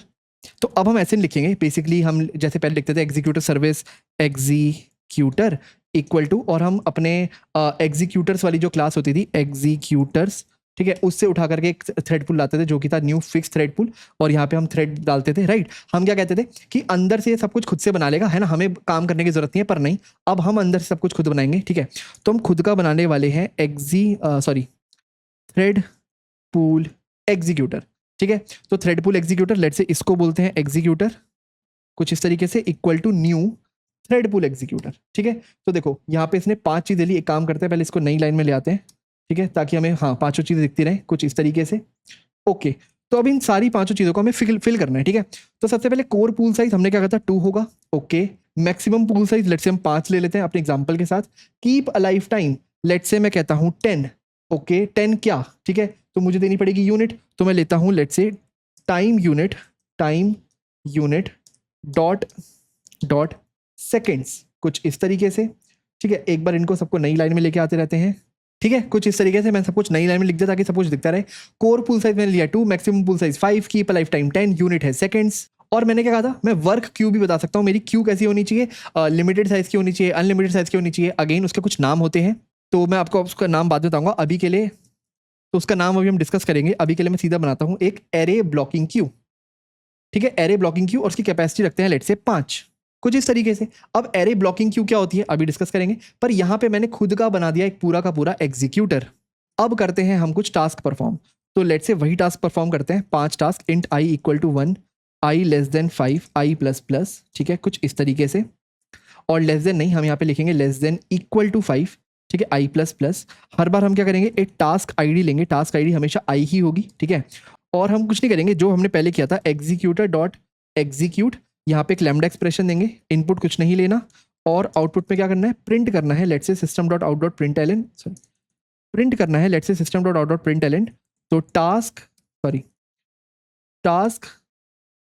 Plus task ID, मतलब जैसे task 1 task 2 is performed by, और यहाँ पे प्रिंट कर देंगे अपना thread dot current thread dot get name, कुछ इस तरीके से, राइट। ये हमने पहले भी किया था। बस एक काम करते हैं, ये प्रिंट करने के बाद ना एक स्लीप करते हैं कुछ टाइम का, ठीक है, ताकि सारी थ्रेड कुछ टाइम ले एग्जीक्यूट होने में। तो थ्रेड डॉट स्लीप करते हैं 2 सेकेंड का, और फिर हम इसको वेकअप करते हैं कैच एक्सेप्शन, कुछ इस तरीके से, ठीक है, यानी कि हर थ्रेड कुछ टाइम लेगी एग्जीक्यूट होने में। और फाइनली जब हमारा सारा काम खत्म हो जाएगा तो आपको पता है हमें क्या करना पड़ता है, अपने एग्जीक्यूटर को करना पड़ता है shut down, executor dot shut down. तो जिस जिस कोड में मैंने वो नहीं किया तो वो आपका काम है उसे शट डाउन करना, याद रखना, ठीक है। तो देखो हमने खुद का थ्रेडफुल एग्जीक्यूटर बनाया, उसका पूरा का पूरा कंस्ट्रक्टर डिफाइन किया, 5 टास्क बनाई और उन 5 टास्क को परफॉर्म किया। आपको पता है हमने maximum thread core pool size क्या है 2 और मैक्सिमम पूल साइज है 5। हमने थ्रेड भी 5 बनाई है, यानी कि हमारी एक बार में मैक्सिमम 5 थ्रेड एग्जीक्यूट हो सकती है। पर देखते हैं कितनी बन पाती है, ठीक है। मैंने यहाँ पे ना 2 सेकंड का टाइम लिया है, यानी कि हर थ्रेड को काम करने में 2 सेकंड तो लगेंगे। तो जनरली हुआ क्या होगा, हमारा पहला टास्क आएगा, बेसिकली i=1 जो हमारा पहला टास्क होगा वो आएगा। तो हो सकता है एग्जीक्यूटर में भी एक भी थ्रेड ना बनी हो, तो पहले कोर पूल साइज की एक थ्रेड, तो पहले क्योंकि कोर पूल साइज 2 है तो एक थ्रेड बन जाएगी T1, वो उस टास्क को करने लग जाएगी। फिर नया टास्क आएगा टास्क 2, तो एक और थ्रेड बन जाएगी T2, वो उस टास्क को परफॉर्म करने लग जाएगी। फिर एक नया टास्क आएगा T3, ठीक है। अब हमारा कोर पूल साइज तो खत्म हो चुका है, जो 2 भर चुका है, तो हम उसको क्यू में डाल देंगे, है ना। फिर T4 आएगा, उसको भी क्यू में डाल देंगे, T5 आएगा, उसको भी क्यू डाल देंगे। 5 कैपेसिटी है हमारे क्यू की, लेट्स इसको भी कम कर देते हैं, इसको करते हैं 2, ठीक है। तो 2 ही कैपेसिटी रखते हैं अपने क्यू की, तो T3 और T4 तो क्यू में आ जाएंगे, ठीक है। अगर तब तक 2 सेकंड हो गए होंगे, यानी कि हमारा टास्क 1 टास्क 2 परफॉर्म हो गया होगा, तो वो वापस आ जाएंगे हमारे टास्क 5 को करने के लिए। पर अगर नहीं हुआ होगा तो हम क्या करेंगे, अपना मैक्सिमम पूल साइज तो 5 है ना, एक नया थ्रेड बनाएंगे T3, है ना, उसको करने को देंगे जो लेटेस्ट टास्क है, जो कि होगा टास्क 3, है ना, ये वाला टास्क ID 3। अब पहले क्योंकि 3 और 4 क्यू में थे, अब 3 को तो एक टास्क थ्रेड मिल गया काम करने के लिए, वर्कर थ्रेड 3, है ना। तो हम क्या करेंगे, क्यू में 4 को आगे मूव कर देंगे और 5 को भी क्यू में इंसर्ट कर देंगे। तो इस तरीके से कुछ मूवमेंट हो रही होगी। तो एक बार प्रिंट करके देखते हैं क्या होता है। तो देखो यहाँ पे 3 टास्क, 1 परफॉर्म हुआ बाय थ्रेड 1, 2 परफॉर्म हुआ बाय थ्रेड 2, 5 परफॉर्म हुआ बाय थ्रेड 3 और फिर 4 दोबारा से थ्रेड 1 ने परफॉर्म किया, 3 दोबारा से थ्रेड 3 ने परफॉर्म किया, यानी कि 3 थ्रेड्स ने मिला के हमारे 5 थ्रेड परफॉर्म कर दिए, ठीक है। आई होप आपको समझ आया होगा हमने जैसे खुद का थ्रेड पूल बनाया उसने कैसे काम परफॉर्म किया। पर देखो इंटरेस्टिंगली हम ना बहुत हद तक खुद का थ्रेड पूल नहीं बनाते, बहुत रेयर है कि हम ऐसे सब कुछ खुद से डिफाइन करें। हम जनरली कोड में क्या लिखते हैं, हम कुछ ऐसे लिखते हैं, हम लिखते हैं जैसे हमने पहले लिखा था, executor service executor, let's executor 2 बोल लेते हैं क्योंकि एग्जीक्यूटर पर बना हुआ है, इक्वल टू सीधा हम यूटिलिटी क्लास एग्जीक्यूटर्स यूज करते हैं और लिखते हैं न्यू फिक्स थ्रेड पूल, और यहाँ पे नंबर ऑफ थ्रेड्स 2 पास कर देते हैं, ठीक है। और बाकी ना ये जो न्यू फिक्स थ्रेड पूल है, ये अंदर से खुद ये थ्रेड पूल एग्जीक्यूटर बनाता है। अपने पास खुद एक मैक्सिमम पूल साइज होता है, इसका खुद का कीप लाइफ टाइम होता है, खुद का एक ब्लॉकिंग क्यू यूज करता है, कोई भी क्यू यूज करता होगा, एरे ब्लॉकिंग क्यू या और भी तरह की क्यू होती है ना। ये खुद से सब कुछ मॉनिटर करता है, हमें बस ये कहता है तुम्हें ये सब कॉन्फ़िगर करने की जरूरत नहीं है, तुम्हारा इतना काम भी नहीं है, तुम मुझे बस ये बता दो कितने नंबर ऑफ वर्कर थ्रेड तुम्हें चाहिए, हम इसको बता देते हैं और ये अपना काम परफॉर्म कर लेता है। अगर हमें बहुत ही ज्यादा कॉन्फ़िगरेशन कंट्रोल चाहिए, जैसे अगर हमें देखना है कौन सी क्यू होनी चाहिए, कितना टाइम कीप अलाइव होना चाहिए, मैक्सिमम पूल साइज क्या होना चाहिए, तब हम खुद का ये बना सकते हैं, नहीं तो ये वाला काफी है, ठीक है। अब एक बार देख लेते हैं हमारे पास कितने तरह के क्यू होती है, राइट। जो हमारी ब्लॉकिंग क्यू थी, तो टाइप्स ऑफ क्यू देखो मेनली होती है 2 तरह की। एक होती है हमारी एरे ब्लॉकिंग क्यू, ये होती है फिक्स साइज की। जैसे अभी हमने खुद की एक न्यू एरे ब्लॉकिंग क्यू बनाई थी, तो वो ब्रैकेट में लेता अपने कंस्ट्रक्टर में साइज, तो हमने लेट से बनाया 5 साइज का, तो ये 5 साइज की एक क्यू बन जाएगी, ऐसे 1 2 3 4 5, राइट, कुछ इस हिसाब से फिक्स साइज की होती है। और दूसरी होती है हमारी लिंक्ड ब्लॉकिंग क्यू, ठीक है, लिंक्ड ब्लॉकिंग क्यू। अब क्योंकि अंदर से आपको नाम से समझ आ रहा होगा, ये यूज करती है लिंक लिस्ट और ये यूज करती है एरे, है ना। लिंक्ड ब्लॉकिंग क्यू आपकी इन्फिनाइट भी हो सकती है, राइट। आप कह सकते हो कि मेरी ब्लॉकिंग क्यू इन्फिनाइट है, इसमें मल्टीपल लिंक्स अटैच हैं, अंदर से आपको लिंक्स में सोचने की जरूरत नहीं है, आप मान लो क्यू ही है, ठीक है। पर वो जितना उसमें टास्क डालोगे उतने टास्क डलते रहेंगे, कोई भी टास्क आपका लॉस्ट नहीं होगा, तो ये हो जाती है आपकी इन्फिनाइट। तो ये आपकी इन्फिनाइट तक स्केल हो सकती है। पर अगेन जैसा मैंने आपको पहले बोला, हम बहुत ही रेयर कभी ऐसे खुद से बनाते हैं, हम जनरली यूज करते हैं अपनी एग्जीक्यूटर्स क्लास। ये जो मैंने बताया था आपकी यूटिलिटी क्लास है, इसके अंदर बहुत सारे हमारे थ्रेड पूल पहले से बने हुए हैं, जैसे कि एक है न्यू फिक्स्ड थ्रेड पूल, और ये आपको पता है कि हमारा बेसिक थ्रेड पूल एग्जीक्यूटर है जो अभी तक हम खुद से बना रहे थे। इसके अलावा इसमें है कैश थ्रेड पूल, ठीक है, ये एक अलग तरह का थ्रेड पूल है, इसके बारे में भी डिस्कस करेंगे। पर इसके अंदर कहने का मतलब मल्टीपल तरह के थ्रेड पूल पहले से बने हुए हैं, हमें बस उनको डायरेक्टली यूज करना होता है।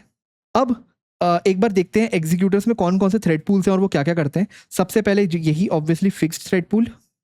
अब देखो मैंने कहा था अंदर से तो यूज करता है ये thread pool executor, thread pool executor अंदर से ये यूज करता है, राइट। और हम इसको बस ये बताते हैं कितने नंबर ऑफ हमें वर्कर थ्रेड चाहिए, पर बाकी चीजें तो ये खुद से कॉन्फ़िगर करता है। तो मैं बताता हूं आपको ये क्या कॉन्फ़िगर करता है। ये कहता है मैं पता क्या कॉन्फ़िगर करूंगा, fixed number of threads, fixed number of threads plus unbounded Q, मतलब मैं एक इनफिनाइट क्यू यूज करूंगा। ठीक है, तो बाय डिफॉल्ट जब हम खुद का new fix thread pool executor करके थ्रेड पूल बनाते हैं तो अंदर से एक अनबाउंडेड क्यू यानी कि एक इनफिनाइट क्यू यूज करता है, उसमें हम कितने मर्जी टास्क डाल सकते हैं। राइट, तो इसकी वजह से कभी कभार हो सकता है मेमोरी इशू। राइट, क्योंकि आपने क्या किया, नंबर ऑफ टास्क इनफिनाइट कर दिए, मेमोरी इशू। इसके अलावा हमारा बहुत ही फेमस है एक कैश थ्रेड पूल। अब ये ना ऊपर वाले का है बिल्कुल उल्टा, ये कहता है मैं यूज करूंगा unlimited thread plus no queue, कोई क्यू ही यूज नहीं करूंगा, मैं क्यू में नल छोड़ दूंगा। राइट, इसका अनलिमिटेड थ्रेड्स का क्या मतलब, बेसिकली इसका जो पूल होगा ना, इसका जो पूल होगा, जब भी आपके पास कोई टास्क आएगा उसके लिए एक नई थ्रेड बनाएगा और उस वर्कर को बोलेगा टास्क को एग्जीक्यूट कर। दोबारा एक टास्क आया, एक नया वर्कर बनाया, उसको बोला टास्क को एग्जीक्यूट कर। तो जितने आप टास्क देते जाओगे उतने नंबर ऑफ ये वर्कर्स क्रिएट करता जाएगा। तो बेसिकली यहाँ पे हम कहते हैं threads are created on demand, demand पे क्रिएट होती हैं। और इसका जो कीप अलाइव टाइम होता है वो होता है 60 सेकंड्स। 60 सेकंड्स के बाद आपकी थ्रेड्स मरना शुरू हो जाती है। ठीक है, ये इसका आइडल टाइम है, पर फिर भी ये बहुत ज़्यादा मेमोरी कंज्यूम करता है। कैश थ्रेड पूल हर चीज़ कैश करने लग जाता है, बेसिकली हर चीज़ नई थ्रेड में डालने लग जाता है। ठीक है, कभी कभार हो सकता है बहुत यूजफुल हो अगर आपके पास एक बल्क अमाउंट ऑफ ट्रैफिक आ रहा है और उसको आपको हैंडल करना है। पर आप सोचो ये कभी कभार कितना डिजास्टर्स हो सकता है, अगर बहुत ज़्यादा ट्रैफिक आ गया और आपने इतनी सारी थ्रेड्स बना दी तो आपका पूरा का पूरा सिस्टम स्लो हो जाएगा। इसके अलावा एक होता है आपके पास सिंगल थ्रेड पूल, ये आपको नाम से ही समझ आ रहा होगा। इसके पास होती है सिर्फ one thread, one worker thread. Internally ये भी एक क्यू यूज करता है।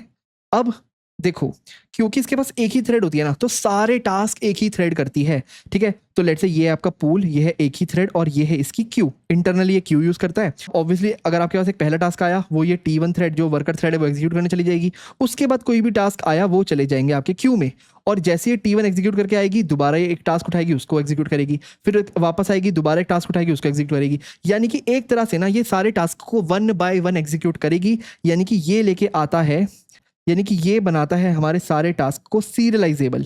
सीरियलाइजेबल, ठीक है, बेसिकली क्या कर देता है उसको, बिल्कुल सीरियलाइज कर देता है। तो जो आप सोच रहे थे सब कुछ पैरेलल या कॉन्करेंटली एग्जीक्यूट करना, ये कहेगा नहीं, मेरे फनल से या मेरे पाइप से एक बार में एक ही थ्रेड जाएगी। ये कब काम आएगा, देखो ये काम आता है बहुत स्पेसिफिक रिक्वायरमेंट के लिए। जैसे अगर आप खुद का लॉगिंग सिस्टम बना रहे हो, ठीक है, तो और आप चाहते हो सारी थ्रेड्स ना, या फिर बेसिकली जो भी रिक्वेस्ट आ रही है इन थ्रेड्स में वो एक एक करके सब कुछ रजिस्टर हो। राइट, और आप नहीं चाहते कुछ भी मिस हो जाए, कुछ भी वेस्ट हो जाए। राइट, तो आप उसमें सिंगल थ्रेड पूल यूज कर सकते हो। राइट, ये बिल्कुल सीरियलाइज कर देता है, एक बार में एक ही टास्क परफॉर्म होगा। ओके, तो हमने कौन कौन से देखे, हमने देखा fix thread pool, cash thread pool, single thread pool. एक आता है शेड्यूल थ्रेड पूल। तो शेड्यूल्ड थ्रेड पूल, ठीक है, ये शेड्यूल्ड थ्रेड पूल कौन सा है, हमने जो अपनी हायरार्की देखी थी बेसिकली ये वाली है ना, इसमें हमने ये जो थ्रेड पूल एग्जीक्यूटर देखा था ये तो है फिक्स थ्रेड पूल, है ना। ये है देखो शेड्यूल्ड थ्रेड पूल, है ना। फॉर्क जॉइन पूल के बारे में हम नेक्स्ट वीडियो में बात करेंगे, पर ये है हमारा शेड्यूल्ड थ्रेड पूल। ये बहुत इंटरेस्टिंग है। ये क्या कर सकता है, ये ना आपके टास्क को शेड्यूल कर सकता है फ्यूचर में रन होने के लिए। तो basically run task in future, इसके पास ना एक स्पेशल मेथड है। तो आप एक अगर शेड्यूल थ्रेडबुल बनाओगे, ठीक है, तो लेट्स से उसका नाम है एग्जीक्यूटर, लेट्स से उसको बोलते हैं शेड्यूलर, क्योंकि हम इसको शेड्यूल करवा सकते हैं। तो आपने एक शेड्यूल थ्रेडबुल बनाया जिसके ऑब्जेक्ट का नाम रखा शेड्यूलर। तो इसके पास एक मेथड है डॉट शेड्यूल, डॉट शेड्यूल, और इसमें आप एक रनेबल ऑब्जेक्ट दो। लेट्स से आपने एक लैम्डा एक्सप्रेशन दी, आपने कहा नो इनपुट, और एक काम करो स्क्रीन में बस प्रिंट करो system dot out dot print L, let's say hello, बस ये, ठीक है। तो ये है आपकी लैम्डा एक्सप्रेशन जो आपने पास की। इस लैम्डा एक्सप्रेशन के अलावा कॉमा आप इस फंक्शन के अंदर पास करते हो एक टाइम, लेट्स से आपने लिखा 2 यूनिट, और इस टाइम की यूनिट तो आपने लिखा let's say time unit dot seconds, ठीक है, और उसके बाद इसको बंद कर देते हो। तो आपने इस पर 3 पैरामीटर पास किए। एक तो आपने पास किया एक लैम्डा एक्सप्रेशन इस फंक्शन के अंदर, एक आपने पास किया टाइम यूनिट, एक आपने पास किया टाइम, और तीसरा आपने पास किया उसकी यूनिट। तो ये कहता है कि इस टास्क को, ये जो आपने लिखा है ना हेलो, इस टास्क को परफॉर्म करना अभी से 2 सेकंड बाद, ठीक है। ओके, तो आपने फ्यूचर में अपने टास्क को शेड्यूल कर लिया। इसके अलावा इसके पास एक और इंटरेस्टिंग मेथड है जो कि है scheduler dot schedule at fixed rate. Right. ये क्या कहता है? ये कहता है कि एक लैम्डा लो, लेट्स से अभी के लिए मैं इसको खाली दिखा रहा हूँ, ठीक है। यहाँ पे मैंने एक लैम्डा एक्सप्रेशन ली, उसके बाद आप मुझे इनिशियल टाइम दो 0, ठीक है, एक फिक्स रेट दो लेट्स से 2, और मुझे टाइम यूनिट दो। तो अगेन मैं लिख लेता हूँ लेट्स से टाइम यूनिट डॉट सेकेंड्स, ठीक है। कुछ इस तरीके से, कुछ इस तरीके से, ये अलग है, ये अलग है। अब शेड्यूल एट फिक्स रेट नाम से ही समझ आ रहा होगा, आप एक ऐसा टास्क शेड्यूल करना चाहते हो फ्यूचर के लिए जो हर बार एक फिक्स रेट पे होता रहे। तो लेट्स से पहली बार ये होगा 0th सेकंड पे, और उसके बाद हर 2 सेकंड के बाद ये होता रहेगा जो भी आपने यहाँ पे दिया होगा, ठीक है। शेड्यूल एट फिक्स रेट, ठीक है। तो ये है आपका शेड्यूल थ्रेड पूल। अगेन आप भी इसको खुद से इंटरनली बना सकते हो चाहो तो, पर हम जनरली क्या करते हैं, हम हमारे एग्जीक्यूटर्स का शेड्यूल थ्रेड पूल यूज कर लेते हैं। अगर हमें कुछ टास्क शेड्यूल करनी है तो हमारे पास डॉट शेड्यूल और schedule eight fix rate method होते ही हैं। इसका हम यूज करके फ्यूचर में टास्क को शेड्यूल कर सकते हैं, ठीक है। अब ना आपका यहाँ पे काम है, जितने भी हमने इतनी सारी थियरीज पढ़ी है और हमने जो इतने सारे थ्रेड पूल्स पढ़े हैं, इन सब पे अच्छे से कोड लिख करके इनको यूज करो। हमने बेसिक कोड सबका लिख दिया, ठीक है। आप जाओ इसको एक्सपेंड करो, इस कोड को थोड़ा सा एक्सपेरिमेंट करो, शेड्यूल थ्रेड पूल का ऑब्जेक्ट बनाओ, है ना, उसमें फ्यूचर में टास्क को शेड्यूल करो फिक्स रेट पे वगैरह वगैरह, ठीक है। आपको ज्यादा सीखने को मिलेगा क्योंकि ये बहुत ज्यादा थ्योरेटिकल है, इतनी सारी चीजें आपके माइंड में वैसे भी नहीं घुसने वाली। नोट्स तो मैं आपको प्रोवाइड कर ही दूंगा जैसा कि मैंने आपको बोला। इसके अलावा बस एक लास्ट टॉपिक है, ठीक है, उसके बाद इस लेक्चर को हम खत्म करते हैं, और वो है कि मान लो ये है आपका थ्रेड पूल, ये है आपका क्यू, ठीक है। और मैंने क्या कहा था, आपका थ्रेड पूल भी खत्म हो गया, मैक्सिमम थ्रेड क्रिएट हो चुकी है, और ये भी फुल है, फुल। उसके बाद अगर कोई नया टास्क आता है तो क्या होता है उसके साथ? अभी तो मैंने सीधा बोल दिया, हम उसको अबॉर्ट कर देते हैं, ठीक है, उसको स्किप कर देते हैं, छोड़ देते हैं। पर इसको हम कहते हैं rejection policy, thread rejection policy. और ये मल्टीपल हो सकती है, जरूरी नहीं है हर बार हम उसको रिजेक्ट ही कर दें। एक तो है देखो बाय डिफॉल्ट, अगर आप खुद से पॉलिसी नहीं बनाओगे तो बाय डिफॉल्ट हमारे पास होती है abort policy. Abort policy, abort policy क्या कहती है कि अगर कोई रिजेक्शन होता है तो सीधा एक एक्सेप्शन थ्रो कर दो, और उस एक्सेप्शन का नाम है रिजेक्टेड एग्जीक्यूशन एक्सेप्शन, ठीक है। ये एक्सेप्शन थ्रो कर दो, रिजेक्टेड एग्जीक्यूशन एक्सेप्शन, ये एक्सेप्शन थ्रो कर दो, और ये एक्सेप्शन बताएगी कि हमने इस टास्क को रिजेक्ट कर दिया है क्योंकि हमारे पास स्पेस अवेलेबल नहीं था, ठीक है। इसके अलावा और भी बहुत सारी पॉलिसी हो सकती है, जो मेन है वो है एक डिस्कार्ड पॉलिसी। डिस्कार्ड पॉलिसी ये बहुत सिंपल है, ये कहता है साइलेंटली डिस्कार्ड कर दो, साइलेंटली डिस्कार्ड, ठीक है। उस टास्क का कोई काम परफॉर्म ही मत करो, उसको छोड़ दो। पर ये थोड़ी सी डेंजरस है क्योंकि हमें कभी पता ही नहीं कि हमारा टास्क परफॉर्म ही नहीं हुआ, राइट। तो बेसिकली से डेटा लॉस हो जाएगा। और सबसे ज्यादा यूज होने वाली है डिस्कार्ड ओल्डेस्ट पॉलिसी। ये कहता है कि अपने क्यू में से ना जो सबसे पुराना टास्क है उसे रिमूव कर दो, उसको डिस्कार्ड कर दो और नए टास्क को डाल दो, ठीक है। डिस्कार्ड ओल्डेस्ट पॉलिसी, ठीक है। तो ये है सबसे ज्यादा यूज होने वाली पॉलिसी। इसको हम रियल सिस्टम में यूज करते हैं, राइट, कि हम ओल्डेस्ट टास्क को डिस्कार्ड करके नया डालते हैं, ना तो हम साइलेंटली डिस्कार्ड करना पसंद करते हैं क्योंकि उसमें डेटा लॉस होता है। और अबॉर्ट पॉलिसी भी कभी कभार यूजफुल होती है, पर एक्सेप्शन देके हमें क्या मिलेगा, हम चाहेंगे किसी तरह उस काम को हम करवा ही ले, राइट। तो रिजेक्टेड एक्सेप्शन भी हम सिर्फ कुछ ही केस में थ्रो करते हैं, ठीक है। तो आई होप आपको समझ आ गया होगा रिजेक्शन पॉलिसी भी कौन कौन सी होती है, ठीक है। हमने मल्टीपल एग्जीक्यूटर्स की बात की, राइट। उनमें से ये थे कुछ, एक हमारा फिक्स थ्रेड पूल था, एक कैश थ्रेड पूल था, और सिंगल थ्रेड पूल था, और सबसे इंटरेस्टिंग हमारा शेड्यूल थ्रेड पूल था, ठीक है। हमने खुद से फिक्स थ्रेड पूल यूज करके दिखाया, ठीक है, उसका कोड भी लिखा। अब आपका काम है cash thread pool, single thread pool और शेड्यूल थ्रेड पूल का कोड लिखना, बिल्कुल सेम रहेगा, सब कुछ सेम है। कैश और सिंगल में तो मेथड भी सारे सेम रहने वाले हैं, बस अंदर से काम कैसे करते हैं वो डिफर करता है। कैश में हम अनलिमिटेड थ्रेड यूज करते हैं, तो आप देखना आपकी सारी टास्क पैरेलली परफॉर्म होंगी, ठीक है। कभी भी ऐसा नहीं होगा कि कोई टास्क पैरेलल नहीं हो पा रही, क्योंकि जैसे आप कोई टास्क दोगे वो एक थ्रेड बना देगा। पर हाँ, अगर आप बहुत सारी टास्क दोगे तो बहुत सारी थ्रेड्स बनानी पड़ेगी, तो कॉन्टेक्स्ट स्विचिंग बहुत ज्यादा हो रही होगी, आपका सिस्टम स्लो हो जाएगा, ठीक है। और जो सिंगल थ्रेड पूल है वो आपके सारे काम को सीरियलाइज कर लेता है। तो अगर आप इसका खुद का एक कोड लिखोगे ना, तो आप देखोगे अगर आपने 100 टास्क बनाए थे, है ना, तो एक एक करके वो टास्क रन होंगे। आप क्या करना, उनके बीच में कुछ 200 मिलीसेकंड या 300 मिलीसेकंड का टाइम लेके देखना। तो पहले टास्क 1 होगा, फिर टास्क 2 होगा, फिर टास्क हो सकता है 4 हो जाए, फिर टास्क 5 होगा, वगैरह वगैरह। ऑर्डर मैटर नहीं करता, पर ये टास्क एक के बाद एक ही परफॉर्म होंगे, कभी भी 2 टास्क पैरेलली परफॉर्म होंगे ही नहीं, ठीक है। और फाइनली आप बनाना अपना खुद का शेड्यूल थ्रेड पूल, जिसमें आप करना फ्यूचर में कोई टास्क को शेड्यूल, ठीक है, शेड्यूल लिखना और उसमें टाइम यूनिट लिखना, लेट्स से 3 सेकंड बाद शेड्यूल करो और वो टास्क आपका 3 सेकंड बाद शेड्यूल होगा। ठीक है, तो ये है अलग अलग तरह के थ्रेड पूल। हमने थ्रेड पूल एग्जीक्यूटर को अंदर से जान लिया जो हमारा बेसिक थ्रेड पूल है। ठीक है, हमने शेड्यूल थ्रेड पूल को यूज करना सीख लिया। अब हम नेक्स्ट क्लास में, जो होगी हमारी जावा की लास्ट क्लास होने वाली है, उसमें देखेंगे हमारा कंप्लीटेबल फ्यूचर क्या होते हैं, ठीक है, और फॉर्क जॉइन पूल क्या होता है, और जानेंगे हमारी वर्चुअल थ्रेड्स के बारे में। अगेन आपको वो लेक्चर बिल्कुल मिस नहीं करना चाहिए, वो जावा का लास्ट लेक्चर है, बहुत इंटरेस्टिंग लेक्चर है हमारी मल्टी थ्रेडिंग का, और वो पूरी की पूरी आपकी मल्टी थ्रेडिंग की नॉलेज को ना कंप्लीट कर देगा। ठीक है, इस लेक्चर में इतना ही, आपसे मिलते हैं नेक्स्ट लेक्चर में, तब तक के लिए थैंक यू सो मच।